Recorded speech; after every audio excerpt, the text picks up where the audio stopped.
However, we feel that is not the case. We feel that ambitions were set too high. There is nothing wrong with optimism. However, we should have been notified or kept in the loop early on. I understand that we have experienced unforeseen situations such as COVID, compromise of both safety and security. The cost of also affected the district. I hear that the decline in birth rates is also a factor. But given the current state of our country, we cannot fault those for choosing to not have children during a time where stability and security are not guaranteed. But all things considered, when the projections were made and when the limits were set, and as we drew closer and numbers began to decline, we should have been notified. San Antonio is known for banding together and helping each other. I believe if we were notified of the situation and the direction in which we were headed, we could have found ways to help, whether it be raise money, find donors, to help sustain the SAISD. The community should be kept in the loop, and we should be entitled to see the receipts and be aware of where our tax-paying money is going, to see if it's being utilized properly and with the utmost effectiveness, to ensure that acquiring more funds isn't always the solution, but perhaps utilizing our resources to the max and fixing the metaphorical foundation of our home before applying funds to the visual aesthetics. With everything going on in the world today, we need to remain vigilant in maintaining the stability in our communities. In closing the smaller schools, we strip the community of its very identity and sense of security, as well as familiarity. Our school, despite its size, has not only been the greatest asset to our children, but parents as well. Personally, having a daughter who struggles with speech and seeing the amount of growth that she has had, as well as her rise in confidence and clarity, has been amazing. I know for a fact that in a larger school, this wouldn't have been possible. Like many other parents fear, our child would just become a number in a system that gets overlooked. I don't want this fear of ours to become a reality. And if we take those steps in the direction of closures, then it surely will. I implore you, we need to stop thinking in terms of businessmen and more like advocates for our children. Thank you.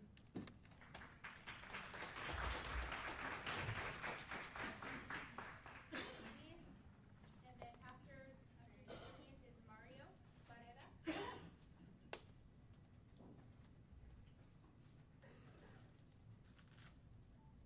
Hello, my name is Zacharias Trevino. I have two daughters that go to Kelly Elementary. Thank y'all for showing up and listening to us today. As much as it's tough, it just really feels that regarding, even though some schools may stay open, some may close, I mean, not everyone's gonna win. And it's a hard thing that we have to face. And just going forward, I just, because this is the second year that my daughter's attending school, and it's just a surprise hearing that regarding everything with regarding that we have to prevent stuff from the school going bankrupt. And it's just, example, when we were notified, as far as we were able to band up, we were going by neighbors, friends, and as far as we got over 7 signatures to keep Kelly school open. I'm pretty sure it's the same for every school, not just mine. And it's just, I really feel like it's not wrong for y'all guys to say, hey, regarding charter schools, what makes that more attractive than these schools? And but we need to start communicating to see why these people are more turned to those schools than theirs, and maybe follow on us to where we can start reaching out. Like, I know schools aren't businesses, but maybe some people don't feel secure with that school in their area. Maybe they don't know what type of things that the school can offer. An example, I have dyslexia, and it's very hard. I didn't get diagnosed with the special ed until 3rd grade, and that can defer some people, like how serious it comes with people for special needs. It's just, maybe we need to start being more community and talk more and say, hey, as far as right now the numbers aren't showing where they want to be, let's do something where you can ask your neighbor, let's go around the community and let's start doing surveys so we can start as far as setting up the years, because I know it costs a lot of money to run a school, but if we know exactly how many people are going to show up every year, we can start focusing and cutting costs where we need to where, okay, we don't need this many teachers so we could focus on these students. But again, as far as I don't know if you could tell, I don't really do this much often. It's just, I love the school I'm going to, and I'm pretty sure I speak for everyone. It's just a hard thing to hear, but moving forward, no one wants to go bankrupt, right? So if we want our kids to go to education, it's just hopefully going forward, again, if we can just keep more in the loop and to where we can all come together to come up with better solutions versus to where it's the schools have to close and there's basically no other step to take. But sorry if I was going on, but thank you for hearing me out.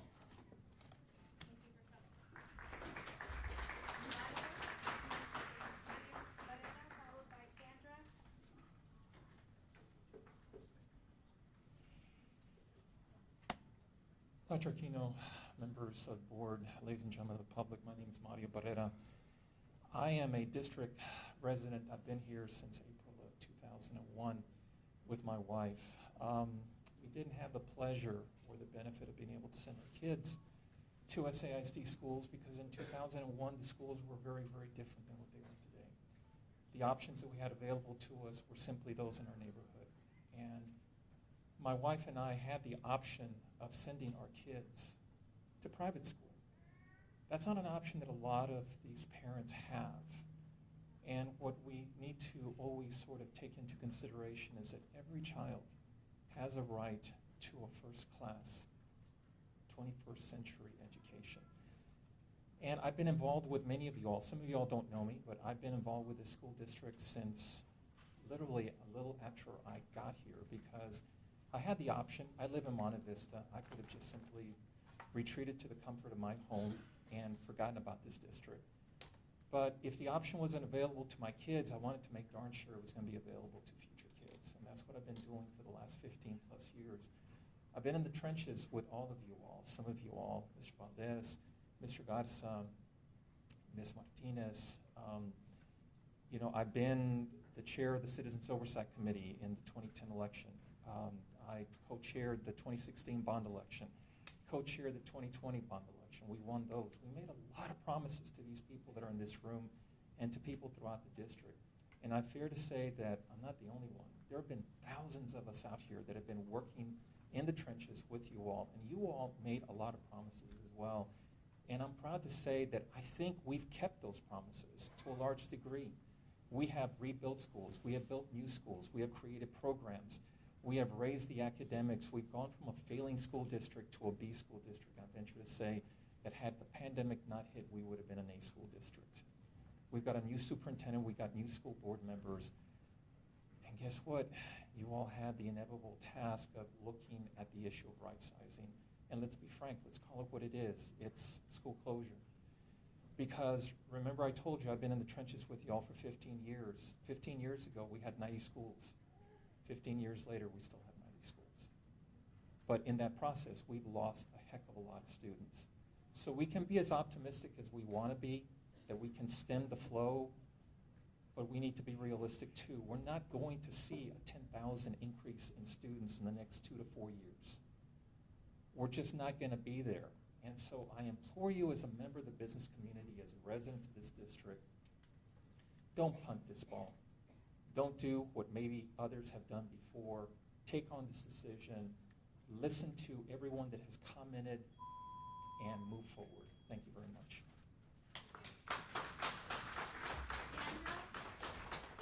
Followed by Yvette Milner.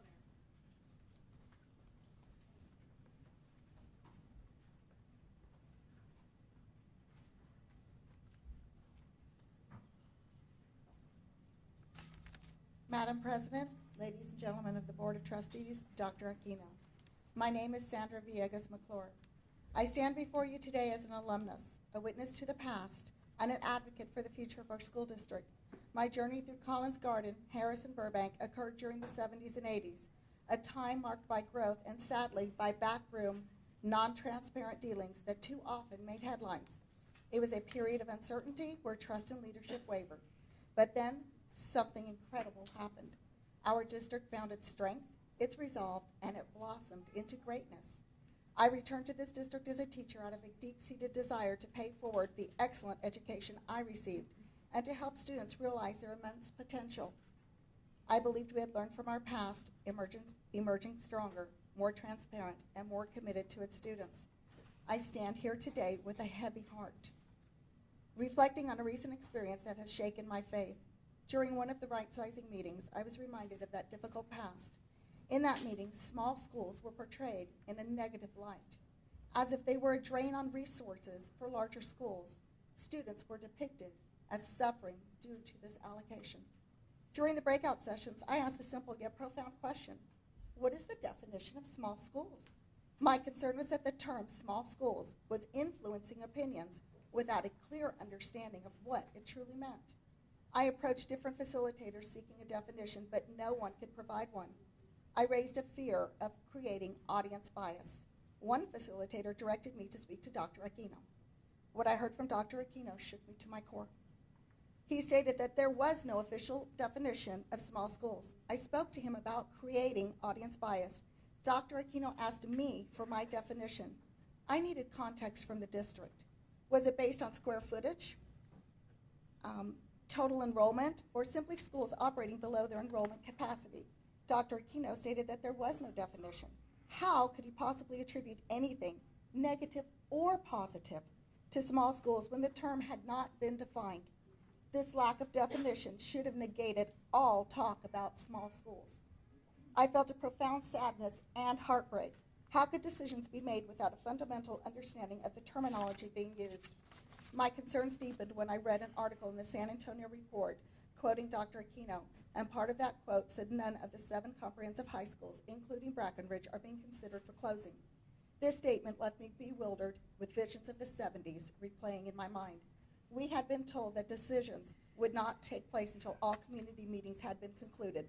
Recommendations had to be approved by the board.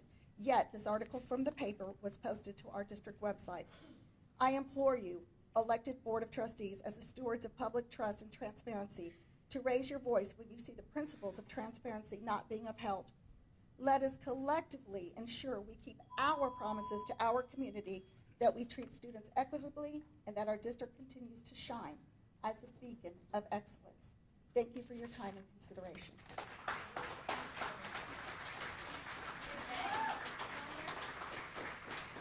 After Yvette is Melanie.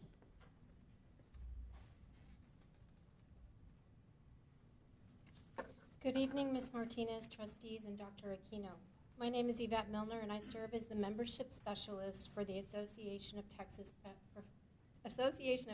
Professional Educators here in San Antonio.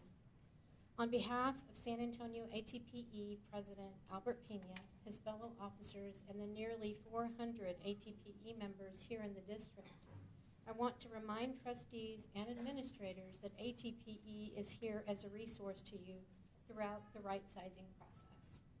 We appreciate the community outreach thus far, but we want to ensure that all educators have a voice in this process. ATPE is available to serve as a resource to you at any time as you make decisions, the critical decisions that will impact the SAISD community for many years to come. Thank you. Melanie is our next speaker. After Melanie is Shannon Oster Gabrielson.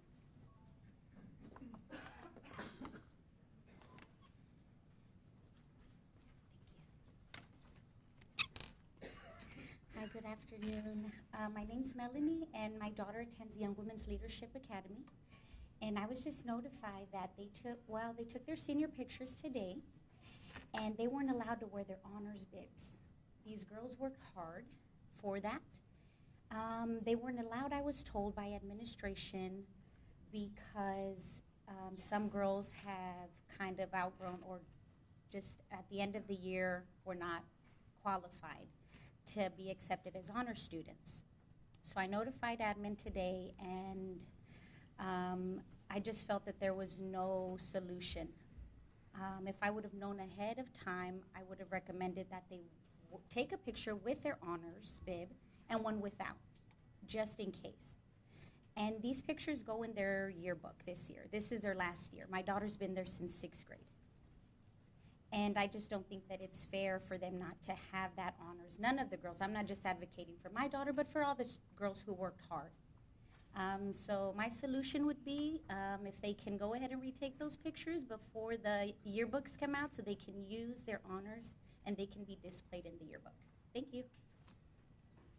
Thank you. Shannon.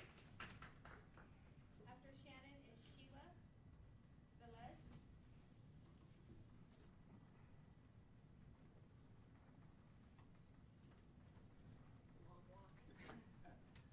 Get my exercising. Hi, good evening. I'm Shannon Oster Gabrielson. I'm a District 1 resident, and I have 2 daughters at Lamar Elementary. I'm here to support Lamar. First, I want to take this opportunity to thank all of the staff that have been working, doing all the extra work. I'm sure they've been putting in a lot of hours, and we do appreciate that. The process to right-sizing should be the most transparent and publicly driven process the district has ever undertaken. This process has been neither nor transparent nor engaged with the public in a meaningful way. I understand there may be more opportunities to learn for the public to learn about the right-sizing recommendations from now until November. Why couldn't I be a part of those conversations to begin with? Why wasn't the community involved to begin with? I went to a neighborhood meeting. I really enjoyed the presentation and learned a lot from Ms. Thompson. I would have loved to have had the opportunity to have a dialogue with staff about what this data means and how staff and the community can tackle these problems together. Instead, we were given a stack of Post-its and a few minutes to go to each station. I couldn't get any answers to any questions that I had thoroughly researched and taken notes during Ms. Thompson's presentation. The data dashboard was still pending as of 3 o'clock when I checked it earlier. The equity study just got started. How can the board trust the recommendation with limited engagement and not having a clear understanding of the process? Regardless of where Lamar lands on this list, as a board, you should be as uncomfortable as I am with any recommendation. Thank you.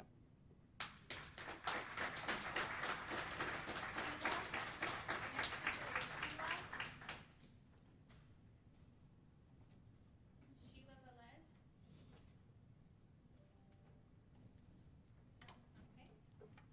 Mariel Gastelum Beret. Sorry, I'm saying it wrong.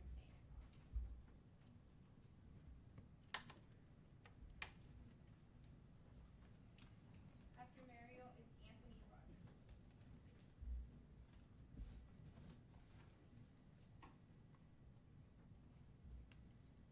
Buenas tardes. Voy a hablar en español. Si necesitan traducción después de esto en inglés, con gusto se las hago. Mi nombre es Mariel Gastelum Baray. Me presento ante ustedes no solo como una madre preocupada, sino como la voz de muchas otras familias que comparten mi aprensión. Lamar Elementary es más que una sola escuela, es una cuerda de salvamento para mi hija Lucía y muchos niños como ella. Este es el primer año que Lucía está en Lamar y está en kinder. Lucía es una niña magnífica e inteligente y resulta ser autista nivel 2. Lamar es la única escuela que puede ofrecerle las adecuaciones especializadas que ella necesita y al mismo tiempo fomentar su crecimiento en el ambiente menos restrictivo posible. Les imploro que entiendan los meses de arduo trabajo, investigación, llamadas y correos electrónicos que me han traído a este podio. Nuestro campus asignado ni siquiera ofrece servicios de educación especial temprana y la alternativa que ellos me propusieron fue transportar a Lucía a otra escuela a 25 minutos de distancia, en la cual la iban a poner en una aula independiente. Esto está lejos de lo que Lucía en verdad necesita. Otras escuelas en SAISD no tenían la información ni las ganas de brindar los servicios de educación especial adecuados. Sin embargo, Lamar fue diferente. Lamar no solo estaba capacitado, no solo estaba capacitado, sino recibió a Lucía con ganas y entusiasmo en su cuerpo estudiantil. La tierna bienvenida que nos ha dado esta comunidad, el apoyo de los administradores y la dedicación de sus maestros es incomparable. Nos ofrecieron tours, consejos, guianza y amistad. Nos hicieron sentir bienvenidos y sobre todo que su Lucía pertenece aquí. Cerrar Lamar Elementary no solo sería una inconveniencia, sería devastador para el futuro de niños como Lucía. Esta es la escuela a la que mi hija pertenece y muchos otros comparten este sentimiento. Les imploro que reconsideren y mantengan Lamar y escuelas como ella abiertas. Yo soy testigo de que en San Antonio se necesita hoy más que nunca es una escuela pública de este tipo. Creo que Lamar puede ser el modelo de lo que una escuela pública puede ofrecer a una comunidad y poner precedente para muchas otras, asegurándose que niños como Lucía sigan recibiendo el apoyo y la educación que se merecen. Gracias.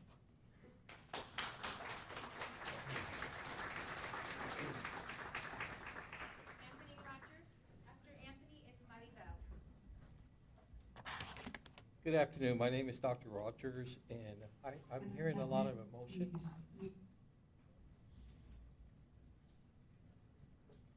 Let me start again. Good afternoon. My name is Dr. Rogers. I'm owner of several properties within the SAISD district, and I have 11 beautiful kids that live in the rental properties. And so I'm kind of advocated for them. I do want to say that simplicity has its value, so I'm going to be as simple as possible. I hear a lot of things like students, cost. One thing I don't hear is about revenue. Where is the revenue? I understand in my background, statistics, business, and accounting. And so I want to see the revenue. That's something that's missing. Because when you come and say that it's costing a lot, I believe it. But let me say I don't have all the facts, not yet. And so I see the cost, but I don't see the revenue. There's a lot of people that have property and the tax base value has gone up 300%, which means that revenue goes to y'all. So where's the money? I need to know the cost, the revenue. Is there indeed a crisis? And so in order for me to confirm that, that's something that's missing. Have y'all seen the revenue? Have you looked at the cost, the projected cost, the projected revenue? Is there going to be a deficit or not? And even if there is a deficit, you should be doing a cost-benefit analysis to have alternatives based on your revenue. And so, a lot of compassion. Let's make sure we do it right. Don't leave out the revenue. Thank you. Maribel is our next speaker, followed by Alicia.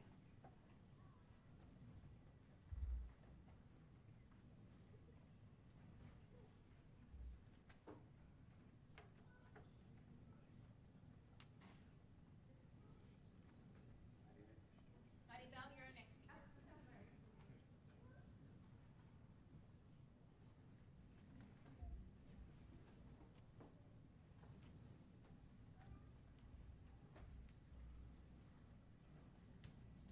Before I speak, can I make a comment on the Zoom? It says that there's a limit of 500, and so people can't log in. Just wanted to make sure.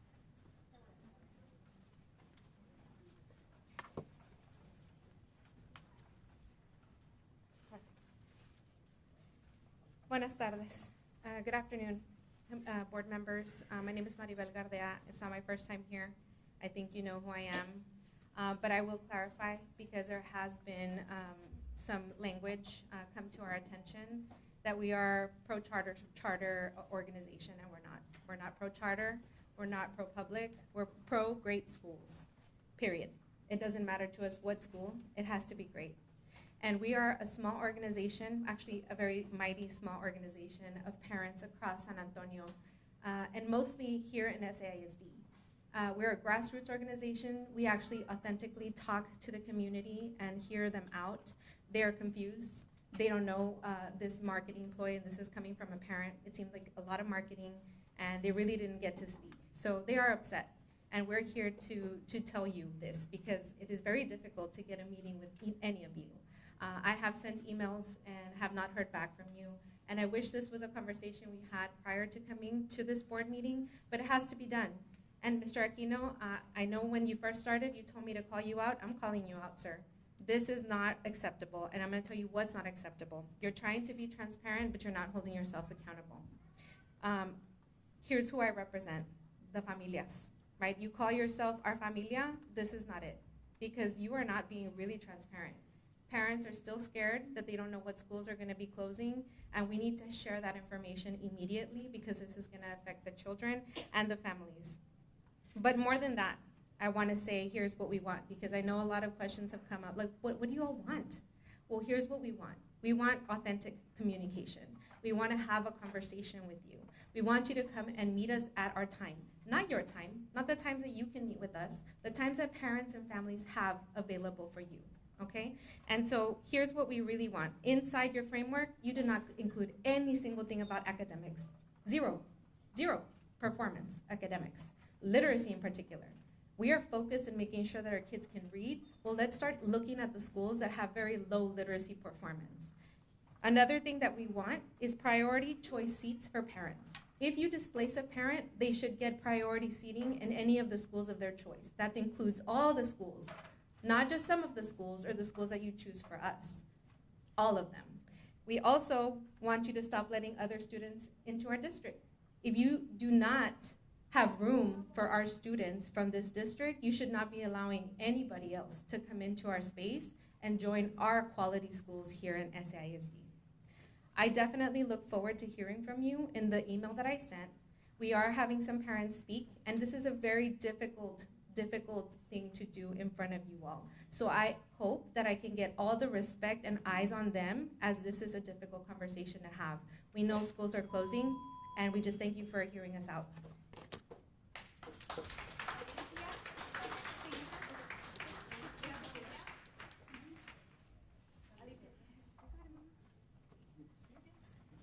I'm right here with you.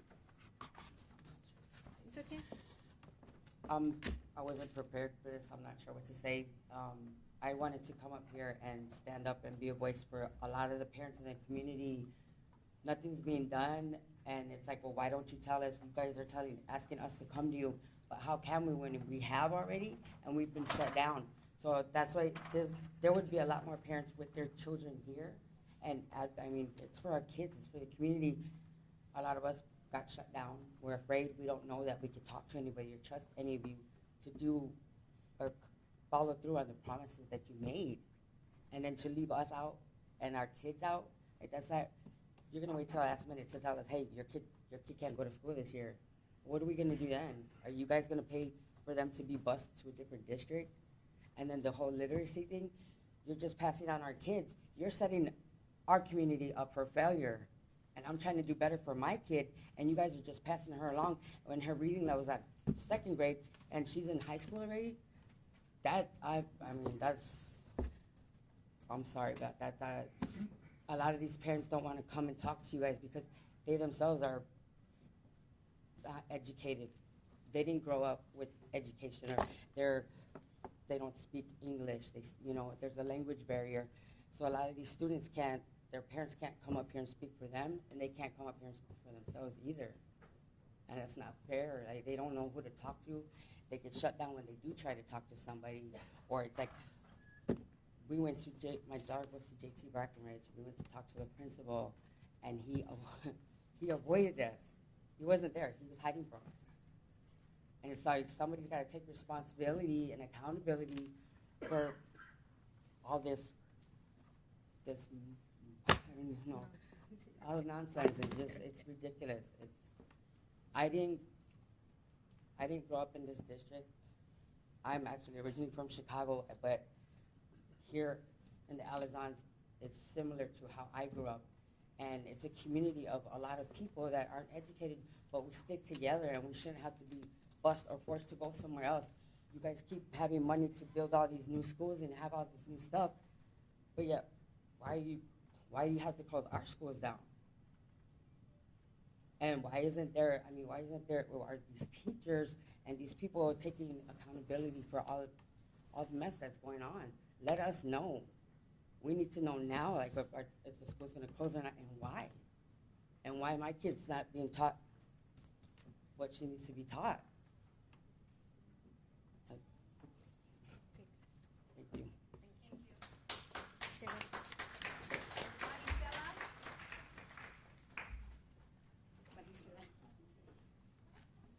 Hello, my name is Marisela Palau. I was a volunteer at Bowden Academy, before it was Bowden Elementary School, for 14 years. I'm a parent with 4 kids, SAISD. Sorry.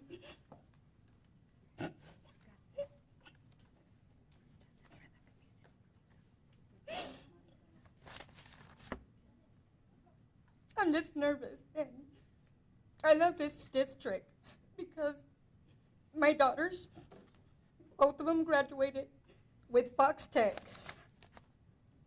just right there. And they're in college right now, and I'm proud of them with all my heart. Y'all might close Highland High School. He was going to Fox Tech, but he is in a special educational program, and he needed help. So I moved him to Highland High School. He asked me this morning, they're going to close the school, Mom. Where I'm going to go? What I'm going to do, Mom? I told him, you don't worry about it. I got you. I'll handle this. Now, my question is, if y'all do close that school, where it's going to happen? What is going to happen to my son? Where is he going to go? What help are you going to help him with? Transportation-wise, I walk every day. Every day. Pick up my young one and him. For me, it's hard. I'm not young. I need to know. I need to know, sir, what we're going to do. His education needs help, too. He's in 11th grade. He needs one more year to graduate. He's reading grade level slow. He needs more assistance than anything. It scares me what college he's going to go to. I don't know. I don't get resources for that. And I do work for the district, too, as a lunch lady. So I want to know what's going to happen. I need the information. This scares me. Not only me, my husband, too. Because if the education is not the reason, and it's the attendance, I'm sorry, but I don't want to move him from that school. I don't. He needs help, and that's where I found that school. I don't want to move him to, what's the closest one to there? Brackenbridge? I do not want to move him to Brackenbridge. I want him to stay at Highland High School. So do something, please. I'm begging you. Make a difference, make something. We need the information from y'all. Please, I'm begging you. Thank you.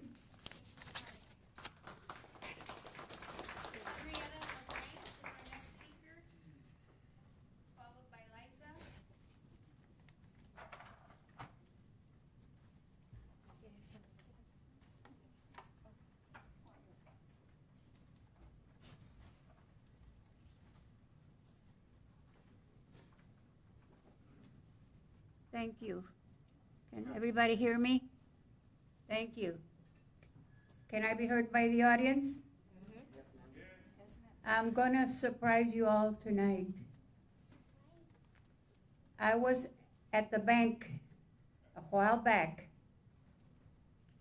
and I was waiting for my turn, and guess who I met? A retired principal from SAISD. She told me then, I am part of the transition team. So what am I telling you? That you've been telling lies to all these people. You've already made your opinion, your decision. They made their decision. Dr. Aquino, they didn't tell you they were gonna make you a piñata, did they? That's what they have done to you. And also, why aren't you transparent? Because they tell you, don't be transparent. They'll forget about it. Don't listen to them. And also, because I know that you've made up your mind. I know it's a waste of my time in discussing it because I know these beautiful people spoke exactly what I would have said too. But I want to concentrate on the children that are physical and mental impaired. You need to upgrade your system. It's bad, bad. I know why, because I get calls. I don't have to be at every school. People notify me. And I'm going to get a meeting with Dr. Christian Williams just now. Why did I request a meeting? Because the parents have been ignored. And if you have a Spanish surname, that's why. And if they don't speak the language, that's also another reason why to ignore these people. And what am I going to say? I'm disappointed in all of you. Disappointed in all of you. I'm not going to give you, name you by name, so I'm just going to say all of you, because You can do better, and you have not.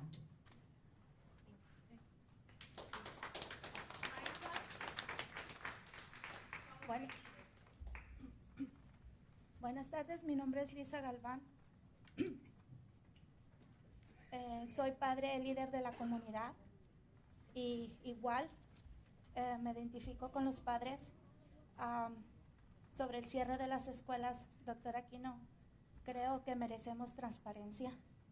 Como padres merecemos transparencia de parte de ustedes, de cada uno de los que conforman su equipo. Tenemos hijos con necesidades especiales y aún más, sin embargo, deciden cerrar las escuelas. ¿Qué estamos haciendo de nuestros niños y de nuestros jóvenes? ¿Qué es lo que queremos? ¿Qué futuro queremos para ellos con el cierre de las escuelas?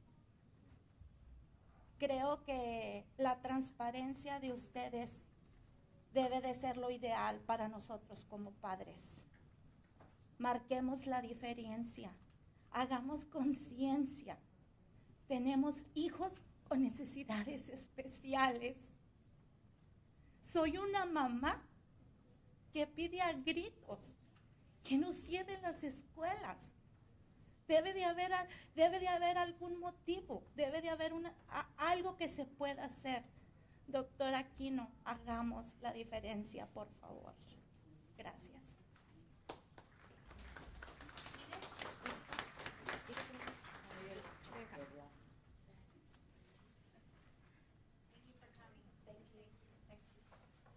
David Garcia, principal of Twain Language, is our next speaker. After that, we'll have Rotem.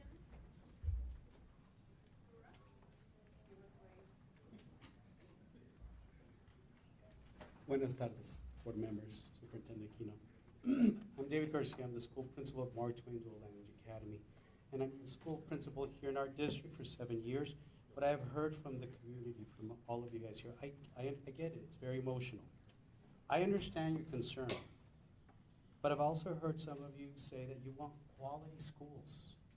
You want academically performing schools. You want facilities. You want the latest and the greatest. How is that going to be funded? Okay?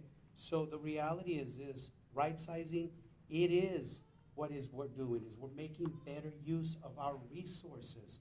These ladies that were here that says, you know, we don't have the additional support that it needs for my specialized children. We have classrooms right now that are being manned by, by substitutes. We have multi-age classrooms. How is it that some of you want to call that quality education? It's not. We have, as a moral duty, as a school principal, I'm going to turn around and look at our audience because I want to look at our parents. We have a responsibility to provide you the best thing that we can. How do we do that with a small school that needs a whole facelift? How do we get your child a librarian that they need? How do we get them a counselor, a full-time counselor they need? How do we get you the special ed teachers that you need? How do we do that when we're spread so thin? This is what this is about. All of you parents that have been here, I get it. But I also want you to understand, this type of growth and shrinking and growth, this happens all the time in other districts. Northside in 2015 had over 110,000 students. Now they have about 104. Where I live in Northeast, they used to have 72,000 students. Now they have about 67. It's not just an SAISD thing. It's a national thing. In El Paso, that's where my hometown is, in El Paso ISD, they closed down 3 small, older schools, merged them together, and built a better, larger school, a newer facility, where they could concentrate the expertise. They could put all those teachers that would support all of your students there. This is what this is about. We want quality schools, then we've got to do the right thing for our students. We have a moral responsibility, a financial responsibility. It's not the easiest thing to do, and that's not the easiest thing to say. But this is long overdue. All you've got to look at is other districts around the nation. This is what's happening. You want a better education for your students? We need to have good, strong schools, and we need your support for that.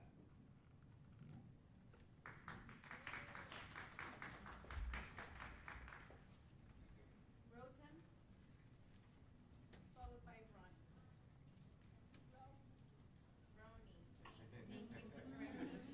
Good evening, everyone. My name is Rotem, and this is Adva, who decided to join last minute. She goes to Lamar. I would like to express my concerns about the effect of school closure on the local communities where schools are going to be closed at. We recently came to San Antonio a few years ago. I personally immigrated from Israel, and we came to our neighborhood, and we found a very supportive community, a very inclusive community where we feel at home, where Adva feels at home at school, and where she is able to learn Spanish and speaks in an amazing way, which you might or might not share with you in a moment. We understand that I understand that there is a problem of equity among the schools in the district, and we don't know what the solution is. We also don't know, or we haven't heard, how a specific solution of school closure is going to make equity better. How is it going to be resolved by specific school closures? Meanwhile, there is going to be a big effect on the community. Lamar is an anchor, a very central anchor to the neighborhood community. And without it, it's going to be seriously harmed. And this is not only going to happen at Lamar, this is going to happen in each and every school that is going to be closed. And that's a problem that goes beyond the scope of the neighborhood presentations or the local neighborhood presentations that we've heard. And this is very frightening uncertainty. And it would be great to hear what you all think about that. And also, at the same time, would be good to hear how the school closure is going to amend equity that is the problem. That's what I have to say, and Adva might also have something to say. Hi, my name is Adva, and whatever it will be, if the solutions will not be good, I am here to solve. Maybe we can put instead of closing the schools, we can put everything we need,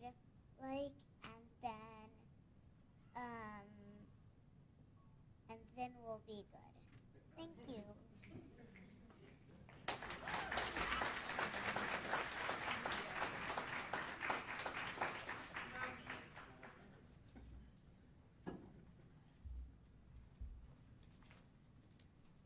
Hi, all. Thanks for your time. Thanks for listening to my family.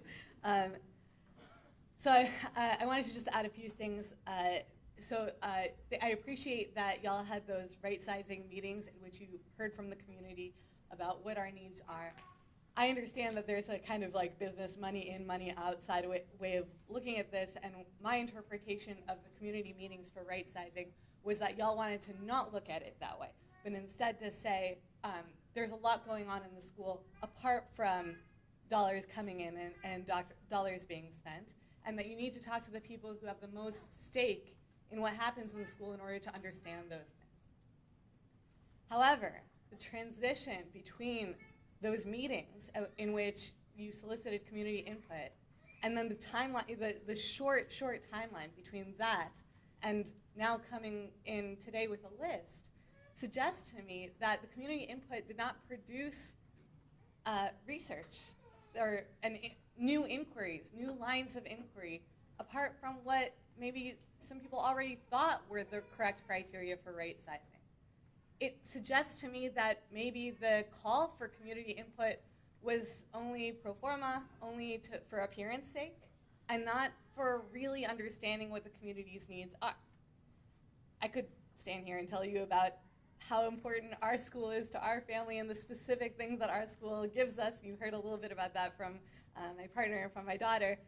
But what I wanted to add to that is that research takes time, and if you really heard us, I hope you did, then I don't understand how you could possibly come in here today with a list.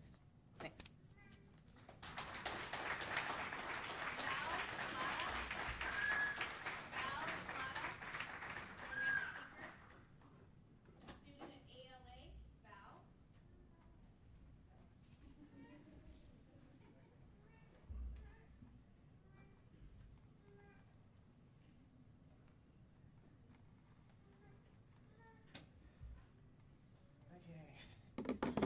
Is this thing on? Okay, yep, it is. Okay. Good evening to everyone in the room. I am Val Lara, a member of the Student Coalition, and I am here to talk about the school rightsizing issue. Why are we doing this? That was a question that was on my mind throughout the entire time working on the issue. And my answer still isn't quite clear yet. The original excuse that came about during the spring was so that the district could save money. However, that ended up falling apart under minor scrutiny. Countless research has been done to prove that school closures do not save any kind of money or resources. And in general, it is a reason that the public won't be on board with. Finding that out takes like 2 Google searches tops. Okay, yeah, where was I? So the district ended up switching some gears and decided to talk about equity next. And I was even a bit more confused by this reasoning when I heard it at first, due to the fact that it could result in many inequitable consequences should it be handled poorly. Schools that are focused around a lot of special education, like I remember that one parent talked about Highland earlier. Yeah, that's an example. Schools on the east and west sides in particular, and neighborhood schools could all be affected. And that's just to name a few examples of stuff that could go poorly if we don't do the right research. So, yeah, that's a lot of equity issues. I'm just going to say that much. And the last reason I got has been published in a much smaller degree. Granted, my dad has heard about it, so it's out there. And it's also what I got when I asked about this in private with the superintendent. And that being a school vacancy. Enrollment's going down, and school rooms stay the same. I do believe that this reason is very much the truth of the matter, and it's a reasonable goal in theory. Like, I can respect it, it works. However, like, I do still feel like this could go very poorly without the correct precautions, and it does not capture the bigger picture of equity like Superintendent Aquino claims it does. If the data points I have mentioned earlier with the special education and stuff aren't taken account, then yes, you will have emptied slowly vacating school buildings, and that might be helpful, but it would come at a massive cost to the equity of the school district and the people, as opposed to helping those matters like it should. Additionally, the lack of clarity surrounding this situation means that a questionable definition is being established for the schools that should close down, meaning that there's a lot of potential for bias in the poor execution I've mentioned above. Regardless of the motives, however, we can agree that all 3 of these narratives have major holes within themselves and when combined with each other. All I'm asking here is for a consistent reason from the district and execution that lines up with said reasoning. Ever since the SA Alliance and their partners, including the Student Coalition, have started talking about this issue, we've always stood by 10 major points, and those can be found on our website. These have remained consistent throughout our advocacy, and I ask that you do the same. Thank you for your time. Thank you.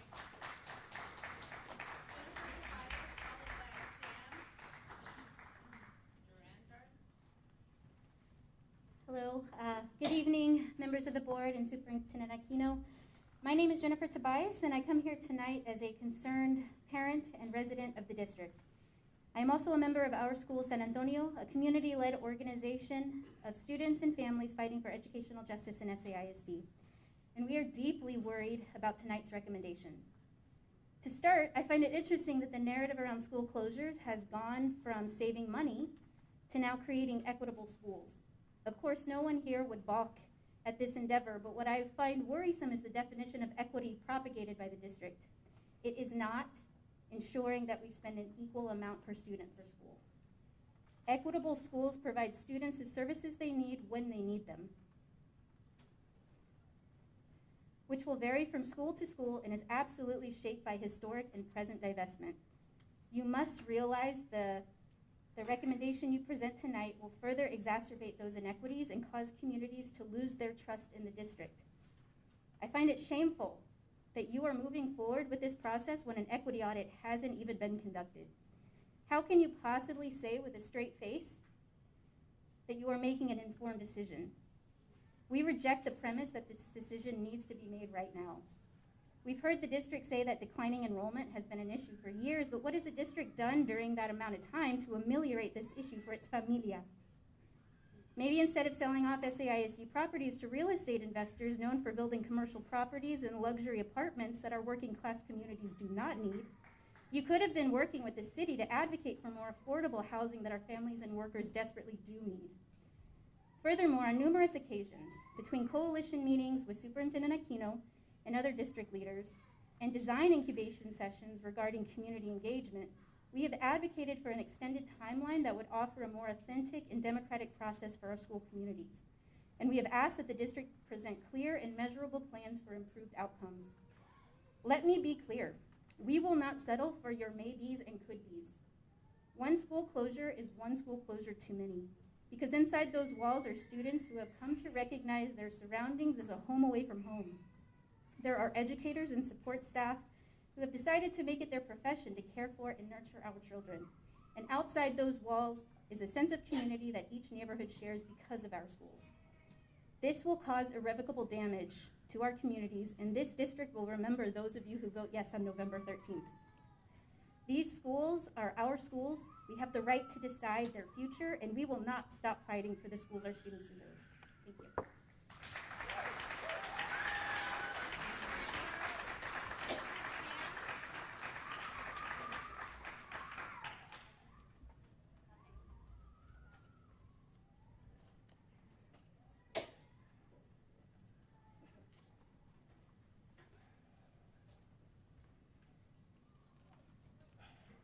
Good evening. My name is Sam Durandard. I'm a Bonham parent, and with our school, San Antonio, a proud member of the Schools Our Students Deserve Coalition. I stand tonight in uncompromising solidarity with all the students, families, teachers, support staff, and school communities whose lives you're about to upend. Closing schools is a violent process, and if there's one thing that's clear, is that there's nothing right about right-sizing. Not ever, but especially not in the way school closures are being thrusted upon us on a false premise, a rushed timeline, and with only token community engagement. The false premise that people don't love their schools when they in fact are dearly attached to them, sometimes over multiple generations, and want nothing more than to be a part of their improvement. A rushed timeline that proposes to undo in less than 5 months the collective memory built over generations, placing the individual will of the bureaucrat over the collective wisdom of community. And the token community engagement, that's our neighborhood right-sizing meeting, being touted as world-class communication, when they're in fact extracted as a concession by the Schools Our Students Deserve Coalition. Contrary to what you may have allowed yourself to believe, you're not right-sizing with heart. You are right-sizing with our hearts, because our cherished neighborhood schools are exactly that, the beating heart of our communities. We cannot deplore the continued erosion of American democracy at the federal and state level, as I'm sure you all do, only to reproduce its vicious logic of disenfranchisement and marginalization at the local level. Tonight stands as an indictment of the cowardice behind right-sizing. But tonight also stands witness to the strength of our communities and their shared love of our neighborhood schools. And with that, I call on every single parent and community member impacted by school closure in this room and beyond to get in touch with me or any other folks wearing the t-shirt I'm wearing so that we can get an organizing committee started up at your school to fight back and defeat its proposed closure. It's time we stand up and reclaim what's ours. Let's go win the schools our students deserve.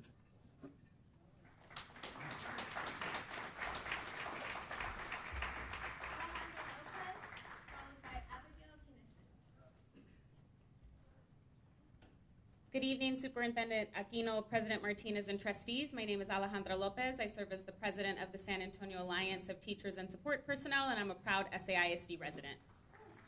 Tonight, the board will be presented with an initial school closure list. School closures have been presented as the only path forward for our historic district, the only possible remedy for dealing with declining enrollment and a persistent lack of funding. Absent in the district's discourse is the very real reality that school closures across the country have had overwhelmingly negative consequences on students, families, and communities, most notably when it comes to student achievement. That said, you seem committed to continuing, or most of you seem committed to continuing with the process of school closures, and in June, the Schools Our Students Deserve Coalition, which is composed of parent, student, and community organizations, alongside our union, outlined 10 positions on what an equitable process could look like. At the top of our positions is democratic decision-making. Our public schools belong to the people, and therefore our school communities must have the ability to exercise self-determination. I would expect an education institution to be on the side of more democracy, not less.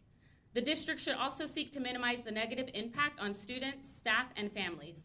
As the union that represents staff in the district, we are certain that the district is doing its due diligence in this regard.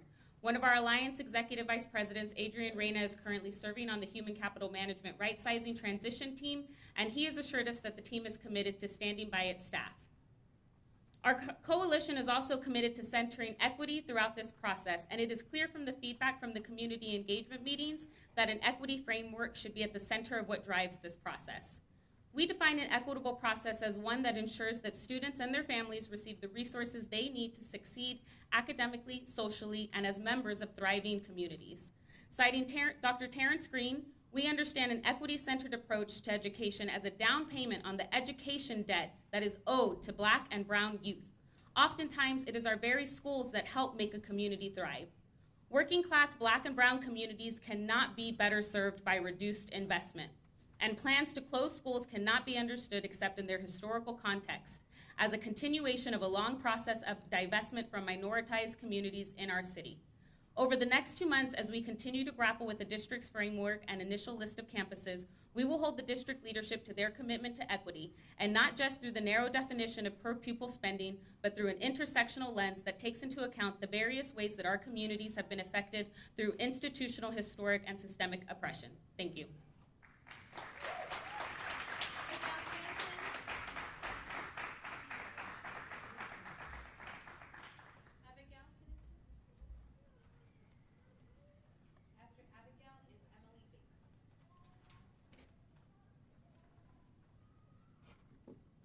Good evening. The stated objective of the rightsizing study is to find out how we can reorganize our schools and create a thriving environment. I'm here tonight to advocate for my school, and I believe Lamar Elementary to be thriving. Our enrollment is strong and steady, our scores are improved and still rising.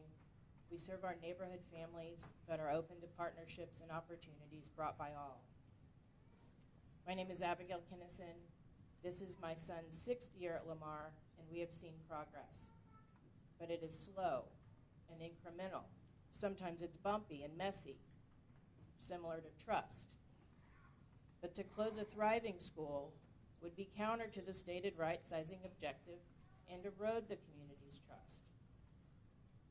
Another objective of rightsizing is to combat the loss of enrollment, which SAISD has been dealing with for more than 20 years, 40 years in my estimation. The solution, which was instituted by the previous superintendent to create choices and offer new programs like dual language, project-based learning, and Montessori, both for existing SAISD families and to open it for those from beyond. In my opinion, it's working. Families are making the choice. Equity is improving. Partnerships are in place and being strengthened. Please don't set us back as a school, a neighborhood, and a community. Progress is happening. Thank you.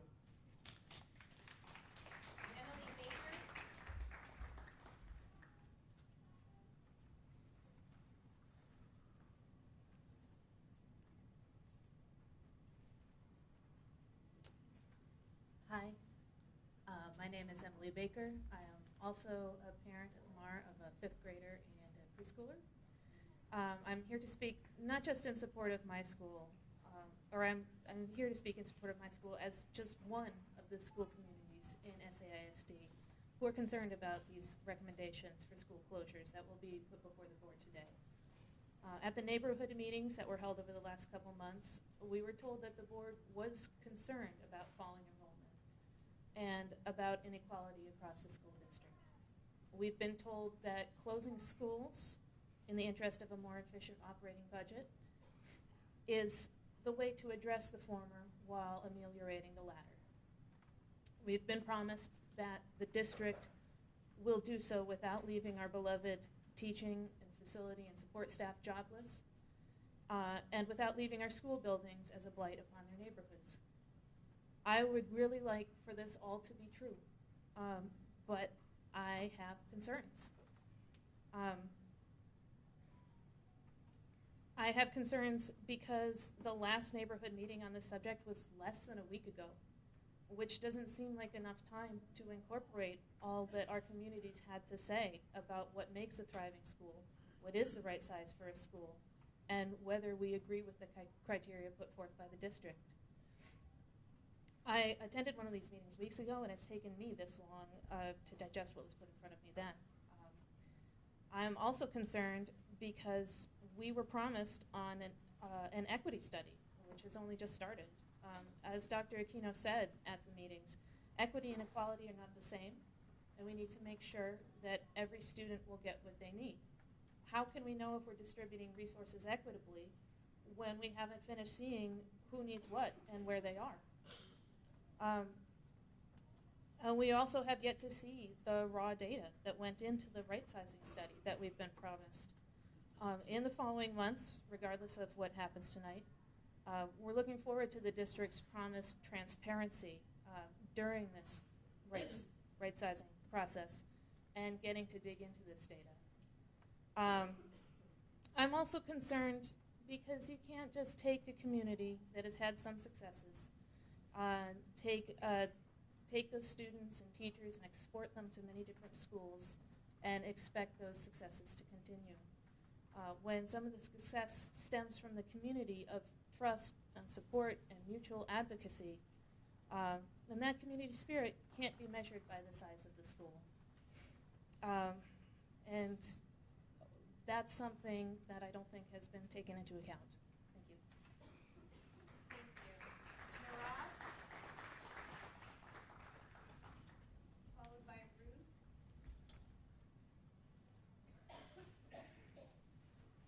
Yeah, hello, thank you all. I've heard so many fabulous comments, so many deeply introspective and really thoughtful comments today, and I appreciate all the comments that everybody's made. There's probably not that much I could add, but I want to advocate for Lamar Elementary School, which is our neighborhood school. It is the only school in Menke Park, and I was proud to send my kids to our neighborhood school. And I think that the district needs to ask itself, are neighborhood schools something that we value? Is it valuable to have a school where people can walk down with their kids? Is it valuable to have a focal point in the community where people will come together and discuss what's right for their neighborhood, what's right for their school? So the price per pupil may be a little high at Lamar, but I haven't seen the equity study that determines whether or not we are serving a disproportionate number of special needs students or students that just require a little bit more. We don't have, I think for a long time we haven't had a librarian. This is all good, and I appreciate the comment about, how right-sizing might be able to provide resources that we need. But it feels to me that these decisions are being made too quickly and in the dark, and the community has not been given a real opportunity, an honest opportunity to provide feedback. So I think that I would advocate for the board and the superintendent to slow down just a little bit so that the equity study can be properly done and community members can have a chance to give real feedback and an opportunity to address the issues that are concerning to the board and to the district about, why their school might need to be closed. Okay? And one final thing, at the end of the day, if a school needs to be closed, the students and the parents that send their kids to these schools need to be given a promise that they will be taken care of, and not just a platitude. I mean, a real plan, right? Like, what do they expect? What can they expect going forward? So I think I'll end there. Thank you.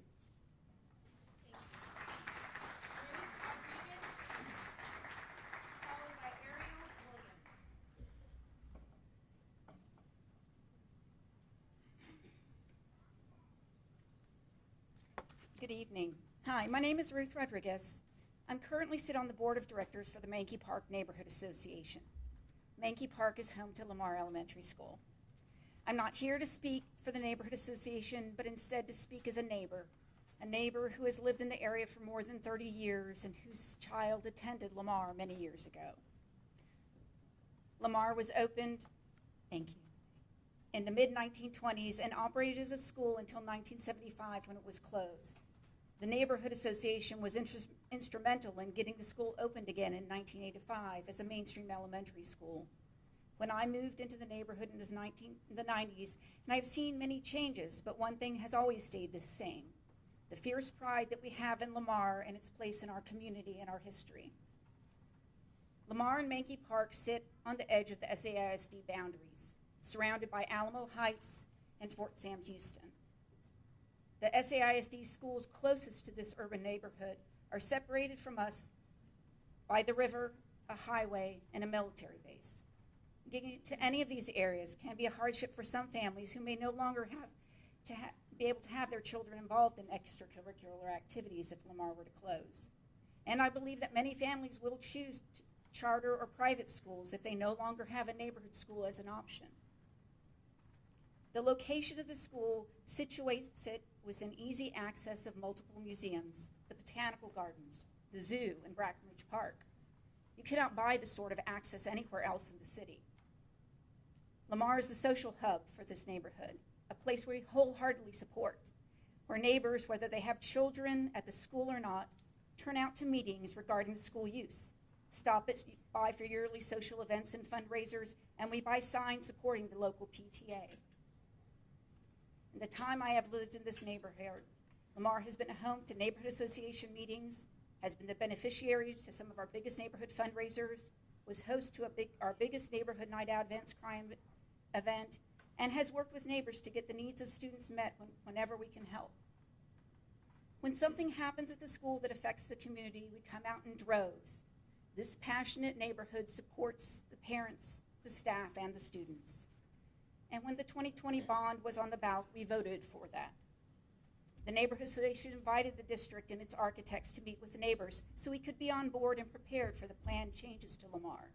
Changes have been designed and funded. And I'm here to ask you to honor those plans and continue to make Lamar a safe place and keep its status as a hub for this very passionate corner of SAISD. Thank you.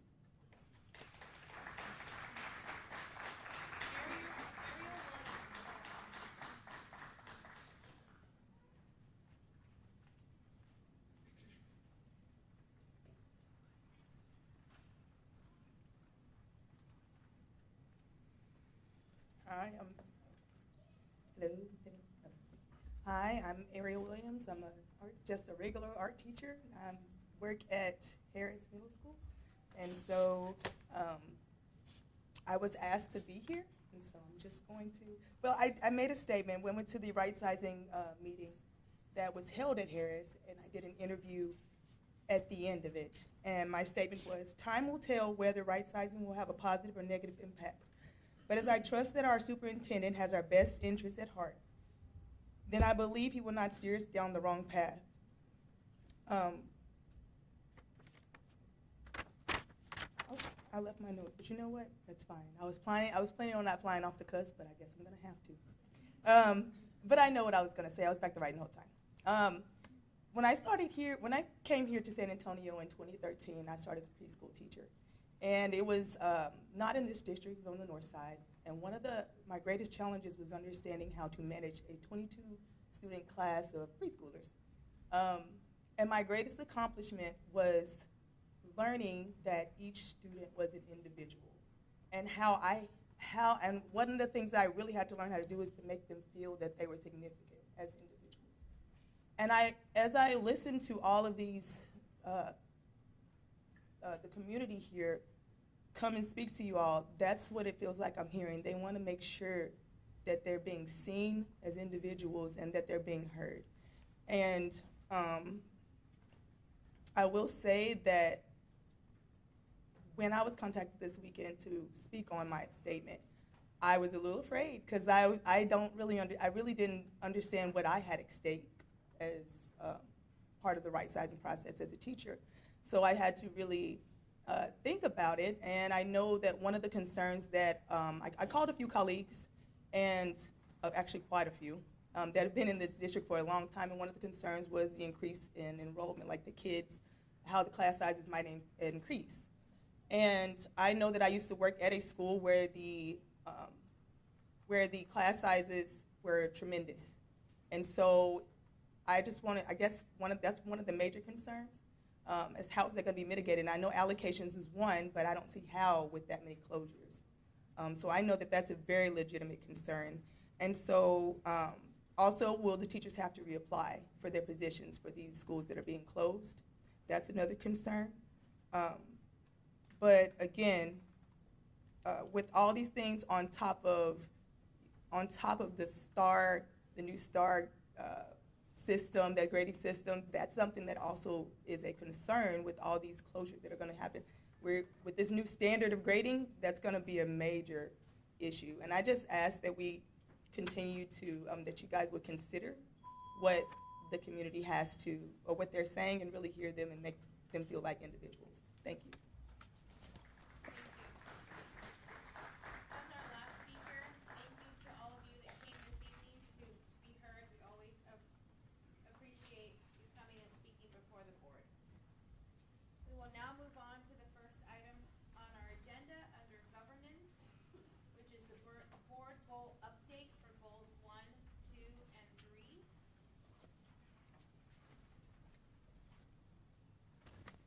So, members of the board, as you know, we have set a calendar to progress our monitor in terms of meeting the ambitious goal set by the board. And during our retreat, we talked about the process. We know we send you a video with detailed presentation on board goal number 1, 2, and 3. So Teresa Urabaso will summarize that, and then we'll take questions.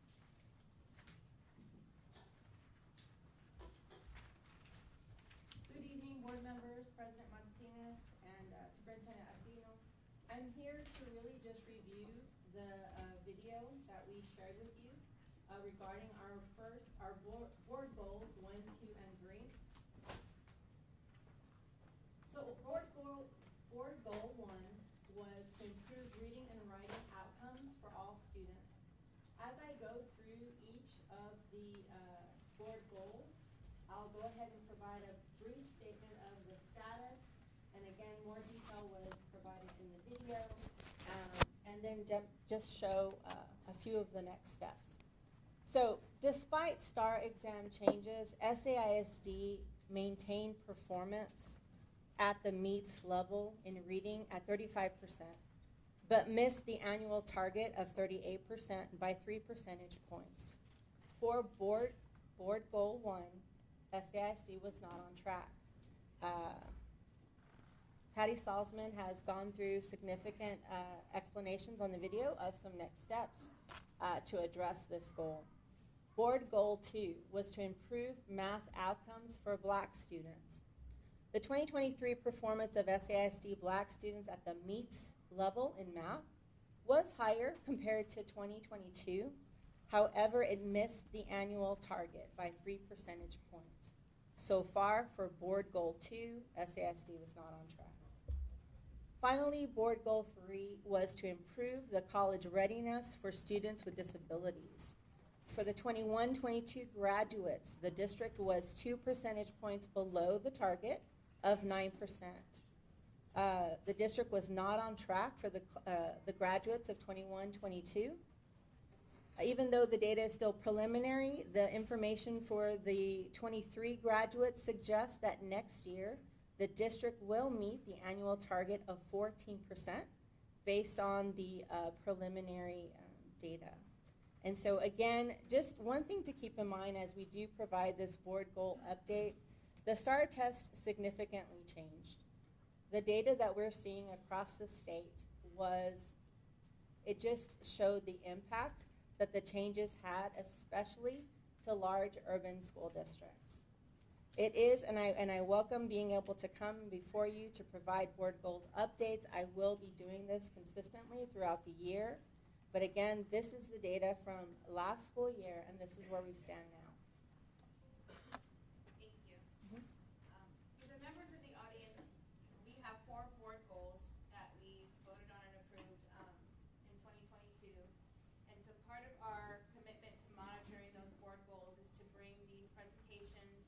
There is a board monitoring calendar on our board website so that you can see the cadence of the board presentations.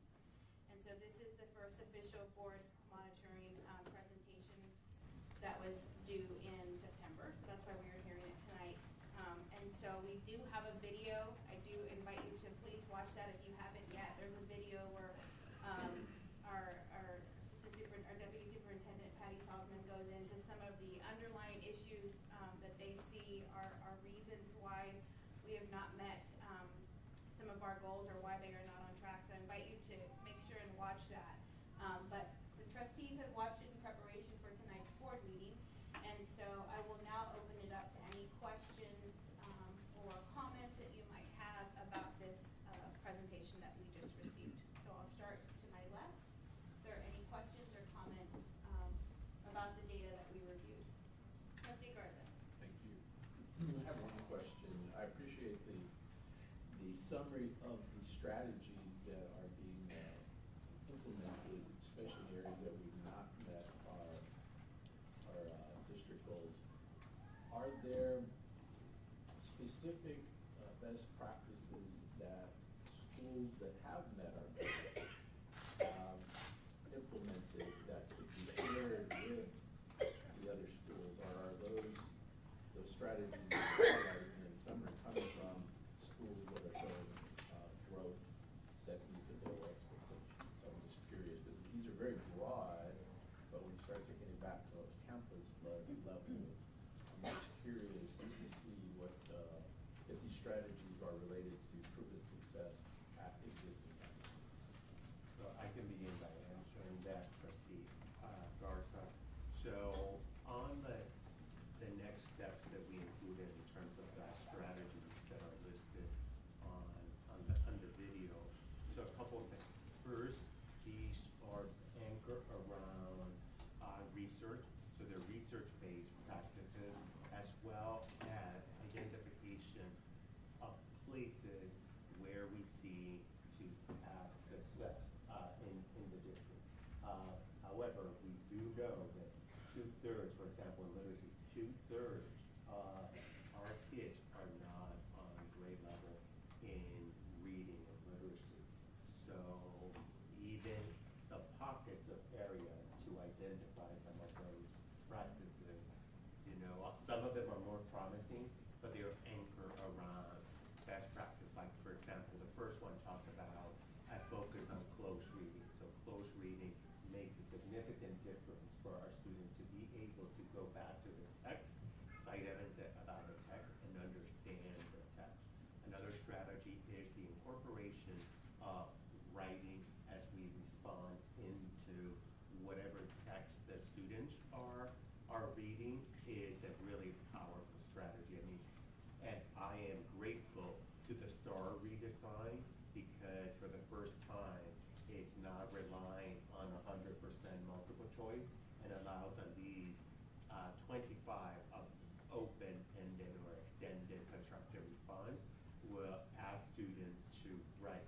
For example, at the 3rd grade students have to do pair passages, read them, and respond. And the research is very clear. There's only two ways to really demonstrate reading comprehension. And that is one, verbally, when you ask the questions, or the other one in writing.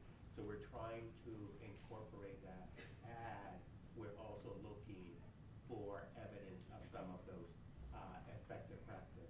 We are, and I think it was put as one of the underlying root cause. It's hard for us to determine the actual promising practice within the district without isolating the variance that we have from school to school in terms of the curriculum. So sometimes we can determine is it an instructional strategy that's making a difference, or is it the curriculum? So that part of also that. And I don't know, Patty, Stockman, do you want to add anything? And for point of clarification, when you say writing, do you mean penmanship, writing by hand, or is this writing by typing?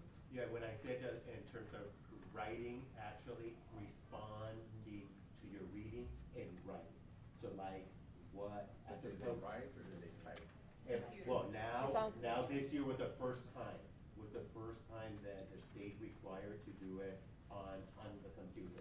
So they have to, and actually I remember one of the community meetings outside Twain, one of the third grade students spoke to me at the end and said that, the testing causes a lot of stress, particularly this year, because for the first time, he had to do all his writing on the computer as opposed to on paper.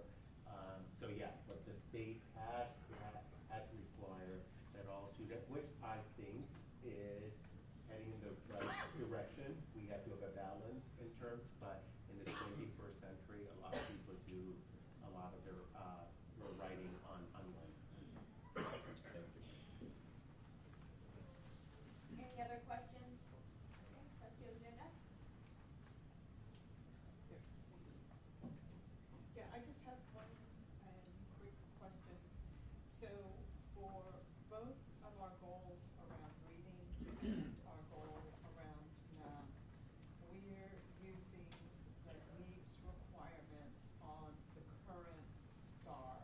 Correct. And my understanding is that the framework of the STAR does not give us any parameters to slide back to do apples to apples comparison to even begin to assess if we had growth, right? We are stripped of that analysis. So it feels like this year it's a hard set, like a hard baseline for our criteria and our very ambitious goals feel even more ambitious now. So you're confirming it's a Yes, hard reset. absolutely. In fact, the state recognized that and has since pushed back the release of the state's accountability ratings because they didn't feel they have taken into account enough the change in that assessment. And I have one quick follow-up. My understanding is that the state is holding back their ratings system because they're trying to find the sweet spot for the allocations, but that is independent of the meets requirement.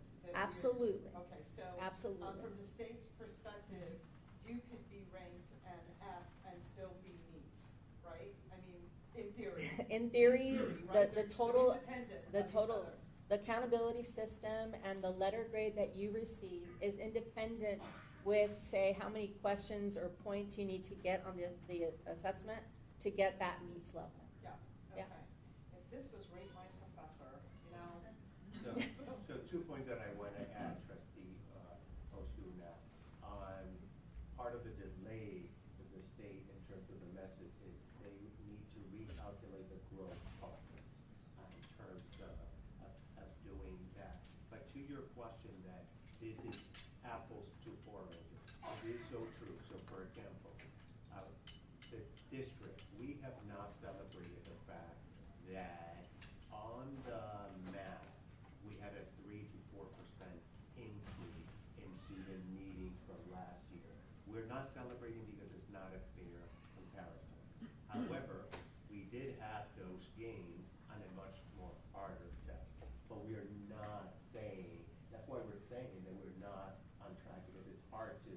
compare, which is hard for the public to understand. So you had an increase on a much harder test of 3 to 4% in mathematics district-wide, but you cannot celebrate that just because it is apples to orange.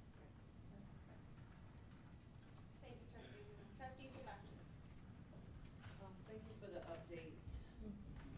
I have a question about campus support, right? Because, you know, we discussed just kind of our disappointment with the redesign after setting these ambitious goals, right? And realizing that it seems like we're pushed further behind the line, which is kind of out of our control. But at what point, and thank you for clarifying a lot of questions in the video, Patty, but at what point does something trigger the campus to have to pivot in support of getting us caught up? And what does that look like specifically at the campus level? So even though first the accountability ratings have not been released, it might be released sometime in the end of October or November from the state, our campuses immediately got their STAR and the EOC. They got that data. I can tell you that the campus has been working with their leadership team and the teachers, analyzing in terms of what does this mean, even to go into interpretation whether it was a lack of the student knowledge on the content or was it the lack of familiarity with the new test design. So they're looking at that, looking at what additional support. Teresa's office actually sends folks to help them understand, not understand only the data, but then both Dr.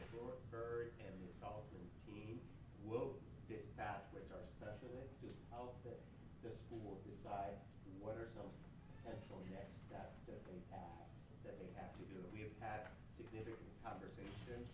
We have had 3 principal meetings at school where we go into classrooms and we went at Lanier, we focused at looking at reading. We went to other schools where we focused on math because those are the needs that the student, we look for the principals and the staff, gives us a presentation of some of their strategy, and then the team collectively gives them feedback on what additional next steps they will have. So just a follow-up, do those interventions look different according to what the campus leader feels is best for their population? Yes, so they're campus specific, and they're actually also in terms of classroom specific, student specific. You will find, however, some common patterns across the district. As we said in the video, our students struggle by going to the text and providing evidence of what they read. So we are working on that. That's why we put that strategy of close reading. Close reading allows the student to go back to the text and justify, not by giving their opinion. They can give their opinion, but their opinion has to be anchored around the text that they just read. Thank you. To my right, trustee Sorensen. Try to be brief because I know people don't, you might care about this, but I think there's folks waiting to hear some other information tonight. Yeah, I just want to, I think it's important that we, I'm glad that we are now kind of on this reporting schedule, and I'm looking forward to it because I think, I'm not a huge fan of standardized tests using to measure, but that's the system that we're using, and it gives us and our community a sense of where we're at, and then giving, staff and administrators a chance to demonstrate and talk about the research-based interventions that we're using in our school. So hopefully we can, if they're working, we'll see soon enough as we see growth. And so I'm excited to be part of this process. Thank you, trustee Sorensen. Trustee Valdez. Thank you, Teresa, for the report. I know these are current indicators on the progress monitoring for our board goals and guardrails. When is the next report coming back to us?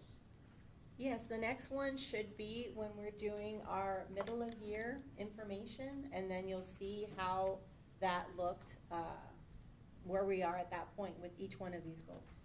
And these are from the very beginning of the school year, right? These Mhm. indicators right now? Yes. Well, this right here is 2023. So what this is the end of last year. This is how we were based on that STAR test. Thank you. But in addition to that, though, in the middle of the year, we will come to see the progress. Every month, we provided a board monitoring calendar. So every month there is either one of the goals or guardrails where we're going to be reporting progress or lack of progress. Thank you. You're welcome. Thank you. All right, so now we are on to our presentation on the initial right-sizing recommendation. Oh, I'm so sorry, I skipped B. I'm sorry, You can Brad. sit down, Brad. Brad, hold on. So there's two Sorry, items. there's another item. Yes, this is really quick. We did make some amendments to our SAISD Code of Ethics. SAISD created a Code of Ethics several years ago. And as we have been looking at assessing ourselves as a governing body, as a board, we are using something from the Council of Great City Schools called the Student Outcomes Focused Governance Framework. And so as we've been studying this governance model, a few things have come up as opportunities to enhance our ethics, our SAISD Code of Ethics. So we are voting on adding those things to the Code of Ethics. So I will read them just high level.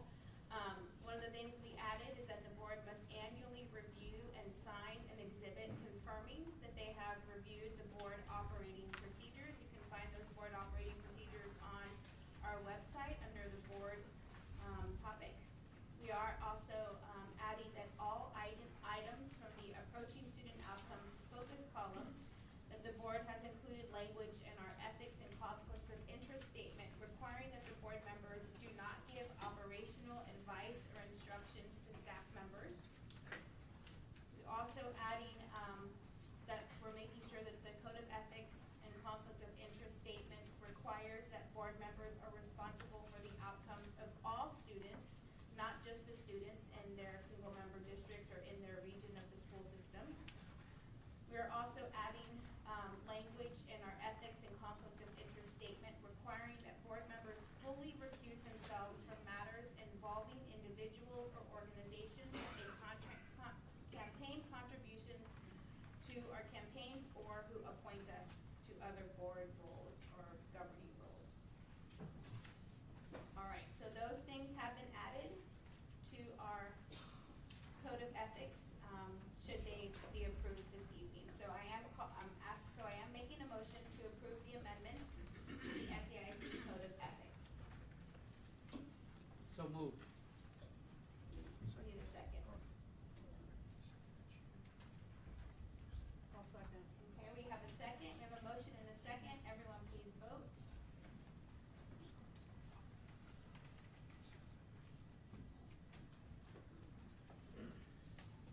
All right, motion passes. Thank you all. Okay, now Brad. So President Martinez, before Brad starts, I'm going to frame the conversation that we're going to have and then introduce the folks that will be facilitating our presentation. So we are here today to unveil the outcomes or results of a right-sizing study.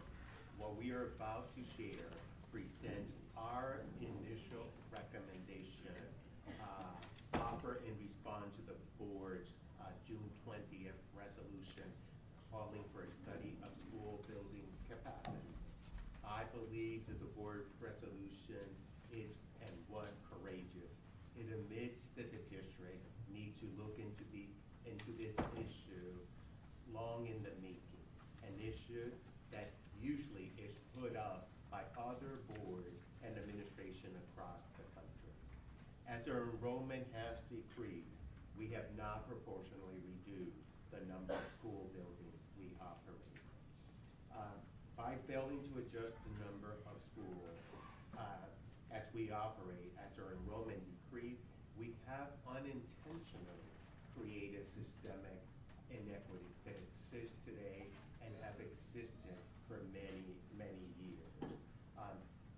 Today, we are going to also show you some of the tools and reference tools that will show our spirit of transparency, but also to make sure that the public understands why the reasoning behind the decisions. So among those, I'm going to ask Brad to first show a school profile for every single one of our campus.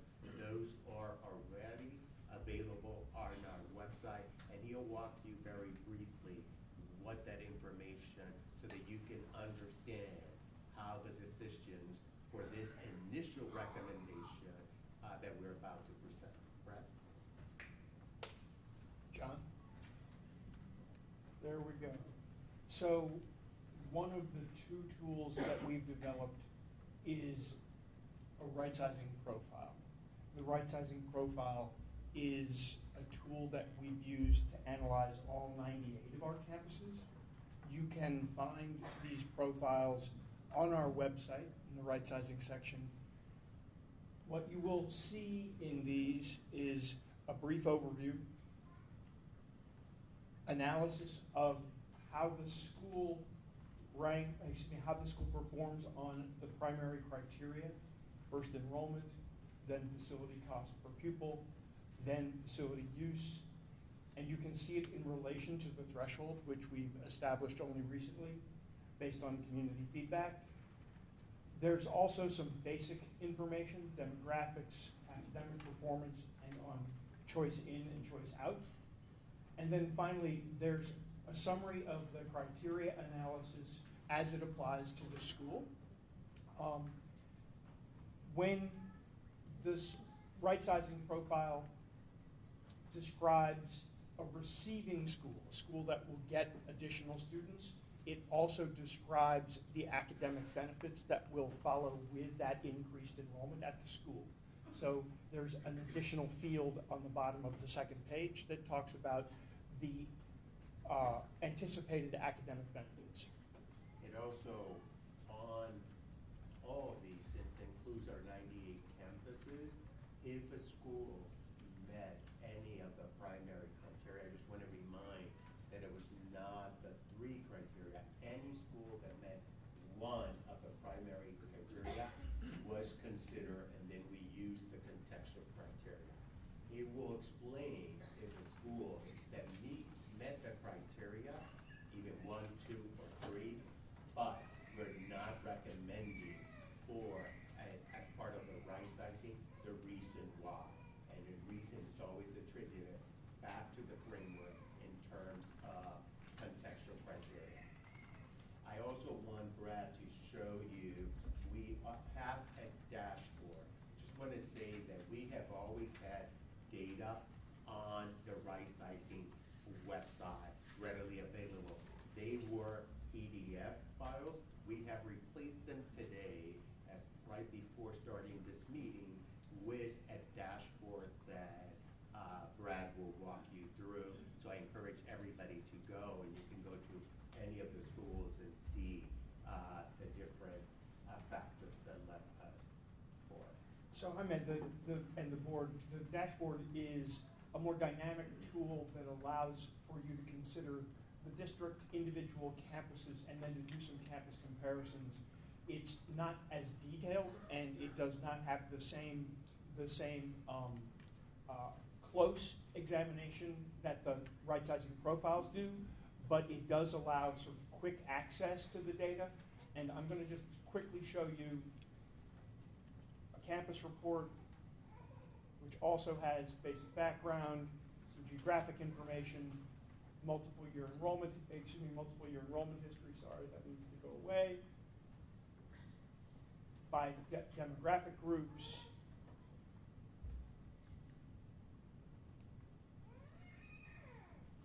It has also basic choice in and choice out data, and a quick, easy summary of whether or not the school met or did not meet the 3 primary criteria based on the cut scores that we've just recently established based on public feedback.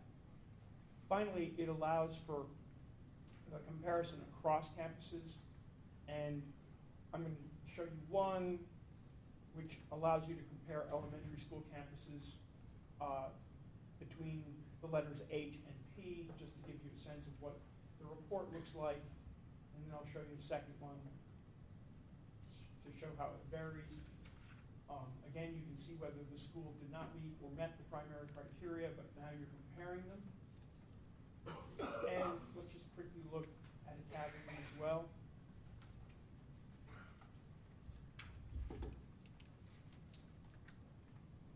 Similar comparison of different schools.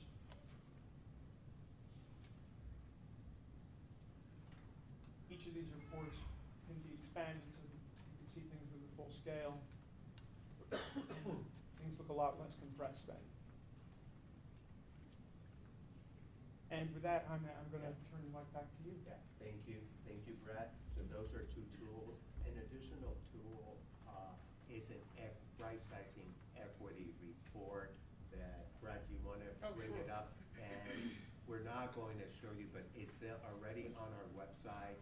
So the purpose of the equity, rightsizing equity report was to address the following three questions, and you'll find those questions on the report. First, how did the rightsizing actions positively or negatively impact our commitment to equity for major student subgroups? Number two, were any of our more marginalized student groups negatively impacted by our initial recommendation? Number three, how did the decisions related to school closures, mergers, or other changes ensure equity and inclusivity in the process? So the data is there with an analysis for each of the different subgroups in terms of the impact that it has on the demographics. Thank you, Brad, for that. So in terms of how we're going to present the information, so we wanted to make sure that the information is easily accessible to all. So today's initial recommendation will be presented in the form of the video. The video is available on our website, allowing for community members to view it in its entirety or focus on specific sections of interest. You will see that it is divided by sections. And now I have the privilege of introducing our Deputy Superintendent for Academics, Family, and Community Engagement, Patty Saltzman, who has played a pivotal role in spearheading this initiative and ensuring that the voices of our stakeholders are not only heard, but also integrated into our decision. And she will facilitate the presentation and the questions from our trustees. Patty? Thank you. Good evening, trustees. As Jaime mentioned, the comprehensive video is broken down into 16 sub-videos. We thought this would be easier for certainly you to navigate this evening, and we'll have moments where we stop and have dialogue, but also this is the way it will be posted for our community, so that our community can also watch it in certain sections. We also have this evening my colleagues here from the executive team, and so when we break for our question and answer, we might have members of the executive team responding to some of your questions as their expertise might be needed. We'll begin this evening with the first few sections of the video, which begin with the superintendent's introduction, and then go into an outline of our community engagement, and then we'll review the revisions that we made to the decision framework based on our community engagement. Then we'll pause for questions after those three sections.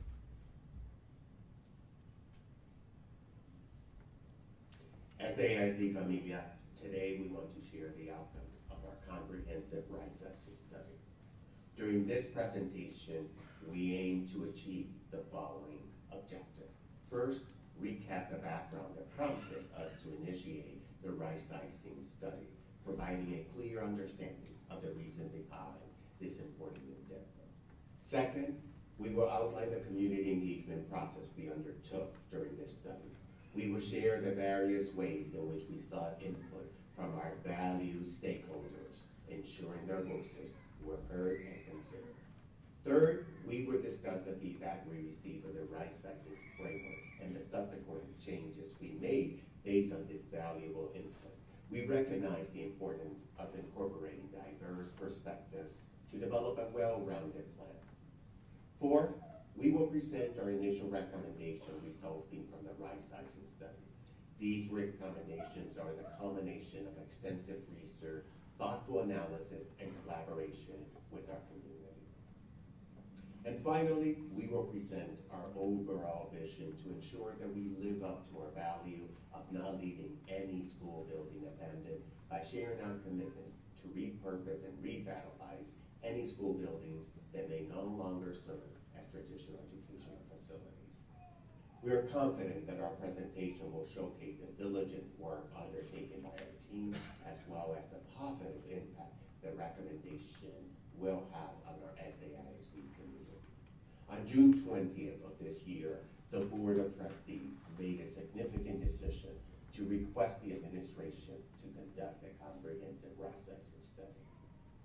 The board's decision was informed by two long-term trends. The first was declining enrollment due to a combination of decreasing birth rates and a lack of a housing affordable to families with school-age children. The second was a reluctance to reduce the number of schools as our enrollment declined. As a result, San Antonio ISD currently operates a higher number of buildings per student compared with similar school districts across the region and the country. The board was concerned that the result of these two trends was a growing and unintended inequitable distribution of student-driven resources, not just revenue, but money and spaces. These factors serve as the background for initiating the rightsizing study, highlighting the need to evaluate and optimize our district resources in line with the changing demographics. The aim of this study is to ensure that our educational facilities are efficiently aligned with the needs of our students, families, and community. By conducting this study, we are committed to making informed decisions that will positively impact the future of San Antonio ISD. While the official rightsizing study commenced on June 20th, it is crucial to acknowledge the ongoing discussions and engagement I have had with our community since my arrival approximately 15 months ago. During this time, I have actively sought input from various stakeholders, including faculty members, regarding the necessity to rightsize in order to better support our students and staff.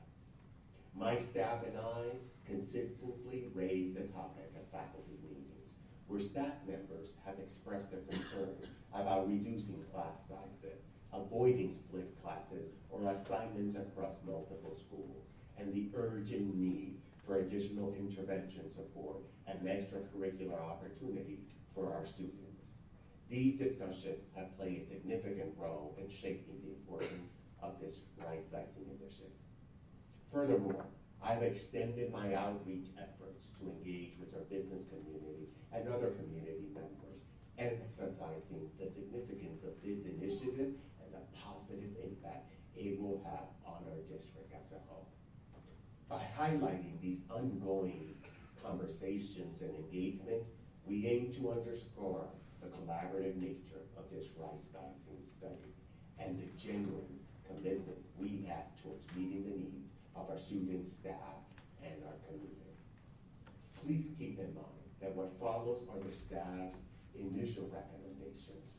In calling for the study, the board wanted to make sure that the community, including our students, families, and staff, would have ample time to help us make the best possible decision.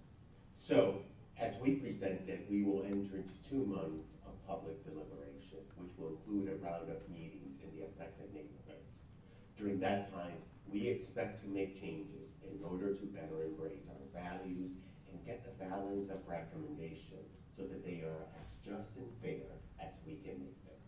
And now, it is my pleasure to introduce Patty Salzman, Deputy Superintendent, who will provide an overview of our community engagement processes and the revisions we have made to the framework based on the valuable feedback we have received. Patty has been instrumental in leading this effort and ensuring that our stakeholders' voices are heard and incorporated into our decision-making process. Section 2, community engagement. As the staff developed these recommendations, we relied on deep engagement with our many communities, our staff, their representative organizations, including the superintendent's advisory committees and councils, the San Antonio Alliance, elected officials, and local leaders, our families, and our students. Our purpose in this early work was to familiarize the stakeholders with the need for right-sizing and to get their advice on how to do the work well. We wanted to make sure people understood how we got here and where we're heading. As we entered the school year, our focus sharpened. We wanted feedback specifically on the draft decision framework we're planning to use to inform our recommendation. We've kept extensive records of the community's ideas and have incorporated many of them into the recommendations that follow.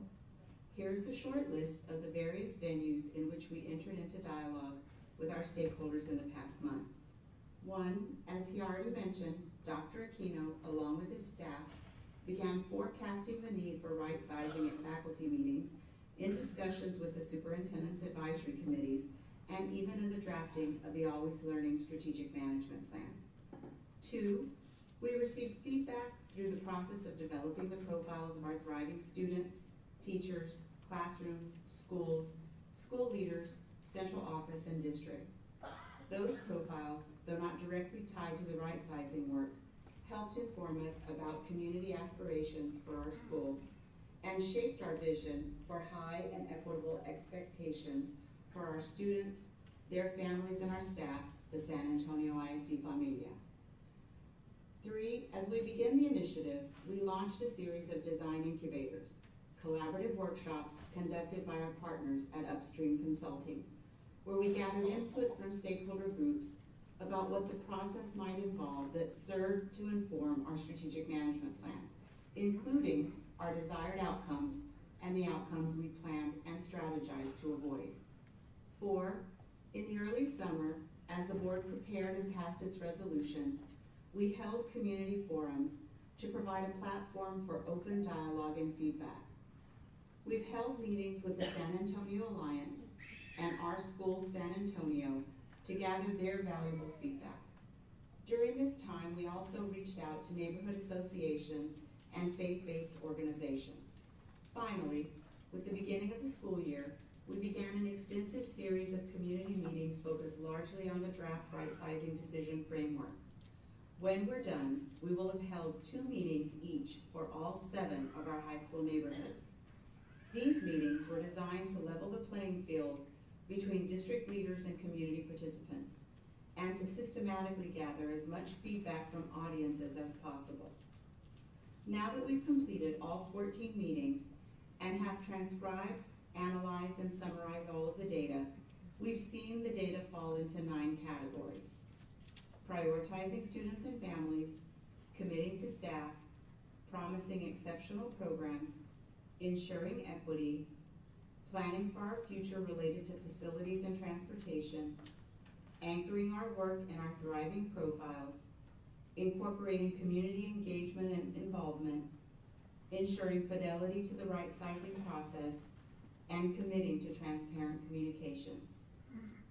Within these categories, the feedback is diverse, but there are some general themes as well as some recommendations that are specific and targeted to single schools. Section 3, revisions to the decision framework. The decision framework is composed of 3 basic parts: values, or the principles that should guide the recommendation; primary criteria, or statistics that will be used to identify underutilized facilities; and contextual criteria, or other factors or characteristics that will help inform a recommendation. The contextual criteria include factors like the historical context of the building, the uniqueness of the school programming, or whether a continuity of services can be provided at the receiving school. In the community meetings, the general response to the framework affirming. Nevertheless, there have been patterns of responses that reshaped it. This chart summarizes the changes to date. The changes from the version posted on our website at the onset of our community meetings are shown in red. As you see, the primary criteria have gone from general ideas to include specific thresholds. Staff continue to adjust them as they listen to the community and analyze the campuses. The thresholds determine whether a school is considered, but do not determine whether a school will be closed or receive students. Our work with the community sharpened and reorganized the contextual criteria. Families did not want to lose academic services as a result of a neighborhood closure, so we elevated that in our consideration. Many called our attention to the fact that some neighborhoods have benefited from the investment of assets such as parks or small businesses, while others have seen the reverse. And they wanted us to take that into consideration not only when we decided to close buildings, but as we repurposed ones that we closed. Above all, the community engagement had a powerful effect on our values. The comparison chart tells a story of extensive change and refocus. Here are 3 highlights. 1, the community has told us of the importance of our unique and specialty academic programs, such as dual language, international baccalaureate, Montessori, early college, and single gender schooling.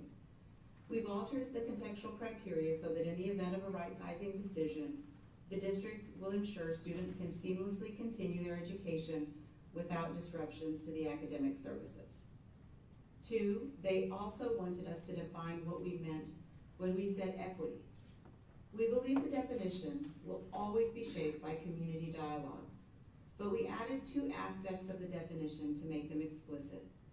The first is to reduce unintentional differences in resource allocation, money, people, and space.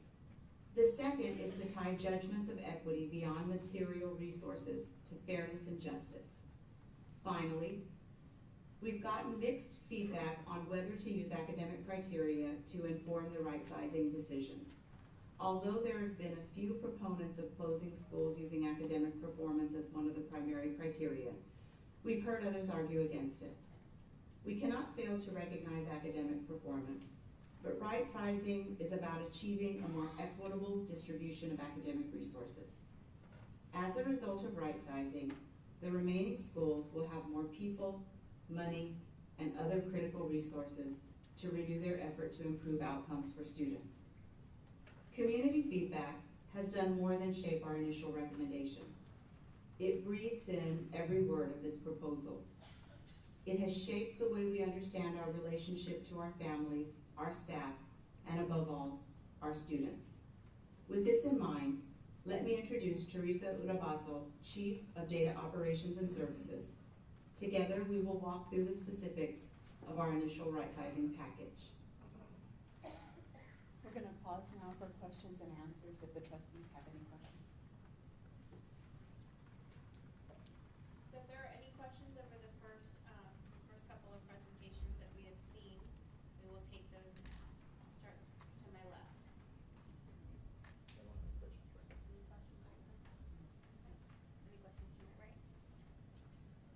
Yeah, I have a question. I mean, one of the contextual, or we talk about equity as being one of the criteria that we're looking at or wanting to achieve. I see there's an equity report that's not an equity audit, so I'm just wondering, what is the definition of equity that we're using? Where is the equity audit that shows how resources are being used equitably now, and how that informed decisions? I would encourage people to go to the rightsizing website.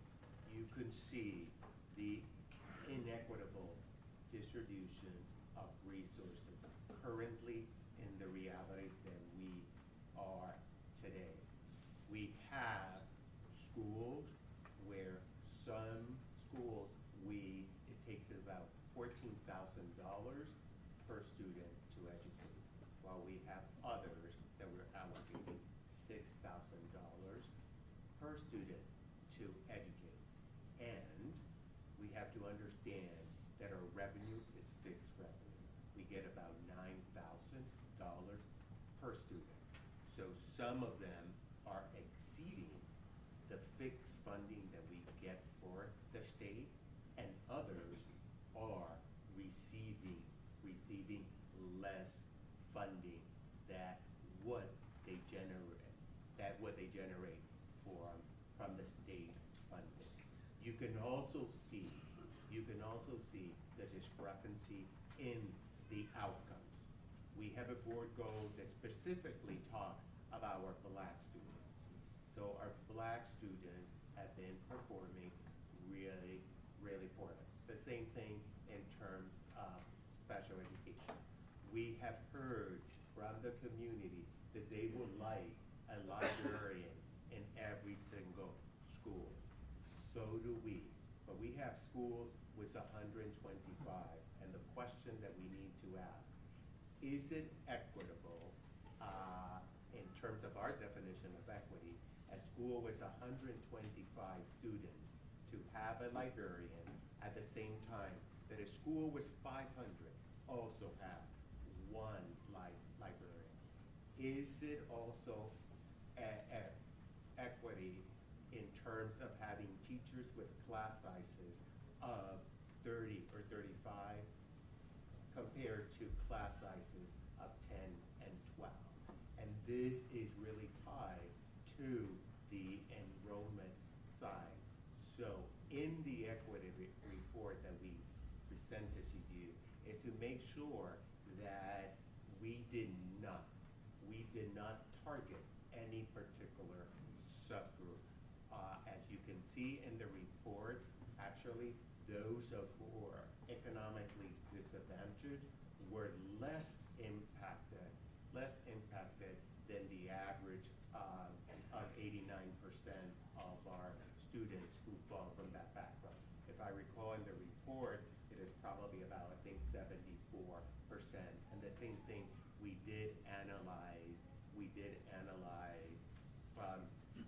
for the subgroup. The question for us to, as a community, for the last several years, why haven't we asked why some students get more than others? And that allocation is not based on student need. It is based on the size of the school. Any other questions? Okay, thank you. The next section is introduction to the initial recommendation.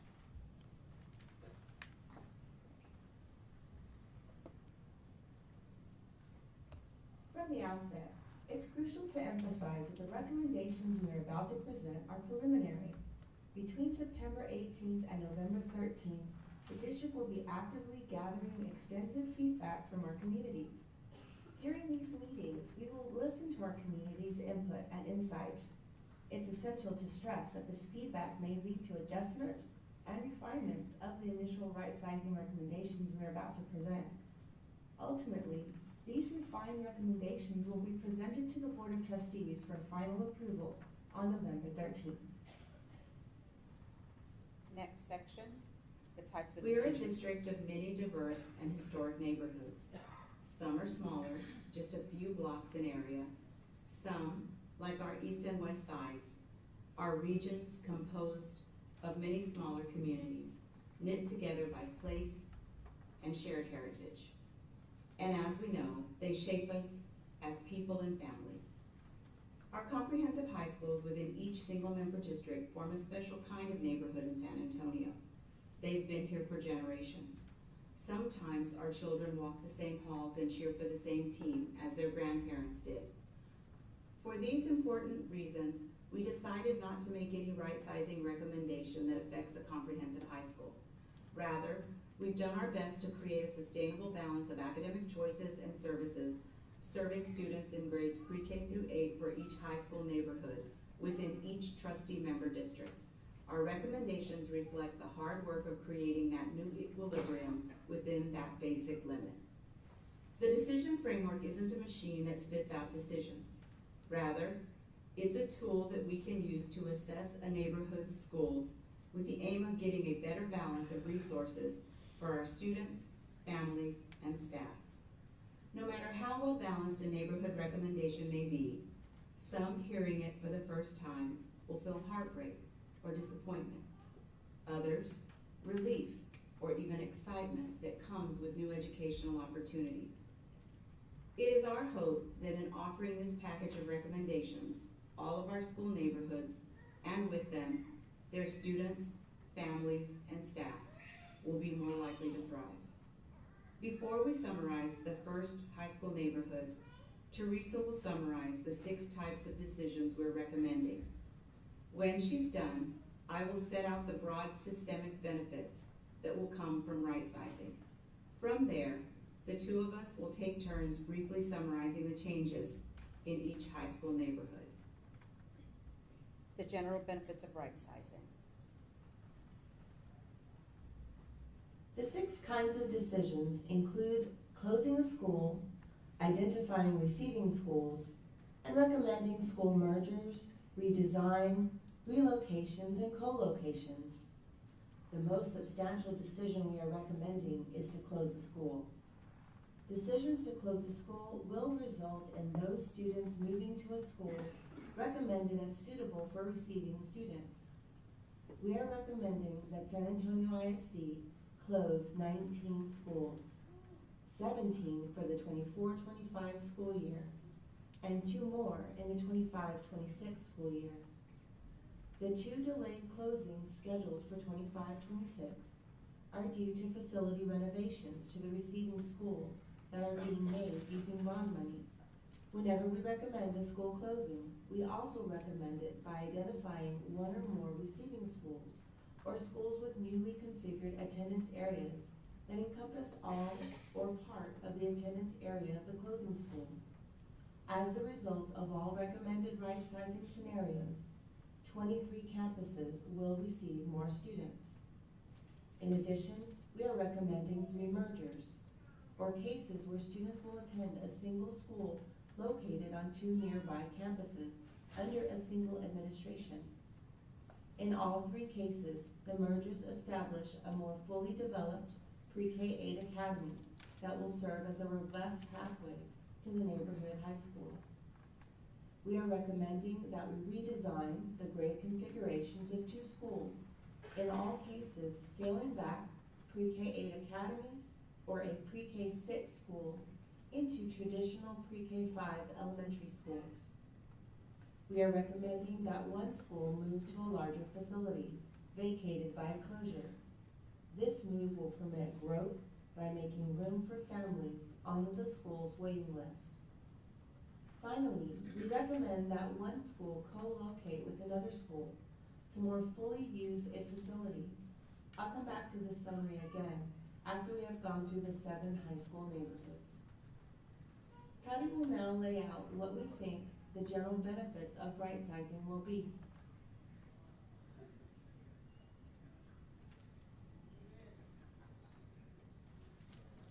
Right-sizing is a necessary, fundamental step toward a system of schools that thrive.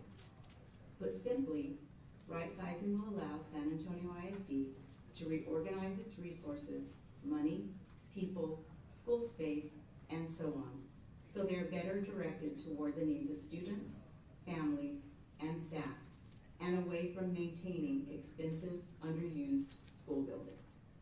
As a result of this shared effort, San Antonio ISD will be able to drive toward equity in school resource allocation by reducing the gap between our small under-enrolled schools and more fully occupied schools with higher enrollment, achieve a more equitable distribution of funding, personnel, and facilities among our students, families, and staff. More specifically, right-sizing will allow us to more effectively implement the following. Move early childhood education and Head Start programs into our neighborhoods. This will provide greater convenience for families with 3- and 4-year-olds, ensuring a smooth transition to kindergarten. 2, expand capacity for our schools and academic programs with waiting lists. 3, maintain a diverse set of middle years choices for parents. 4, consolidate services for dual language students, including recent immigrants and refugees in schools designed to best meet their needs. 5, expand per pupil academic resources available for our students, people, and money going to the receiving school.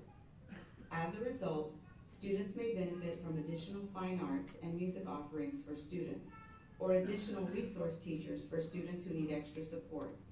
And schools may be able to afford additional library services, eliminate split classes, or add family and community engagement specialists, instructional assistants, or mental health specialists.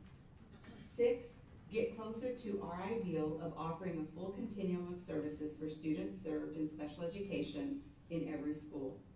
7, ensure students can seamlessly continue their education without disruptions to their academic programs such as dual language, international baccalaureate, Montessori, early college, single gender, etc., while also continuing to offer those unique programs in an efficient manner for students and families.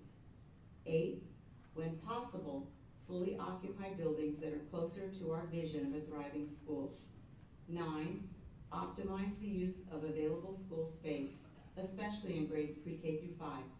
And 10, begin an extended community dialogue on repurposing facilities and properties that will become available due to right-sizing initiatives. We believe these benefits set San Antonio ISD on a more positive trajectory to a thriving school district that will lead to a better experience for our familia, better careers for the members of our staff, well-resourced schools for our families and community, and better academic and life outcomes for our students. Let's begin now with the specific recommendations. For our purpose today, we've organized the presentations by our board districts, but anchor each one by the comprehensive high school in that district. We'll pause now to see if you have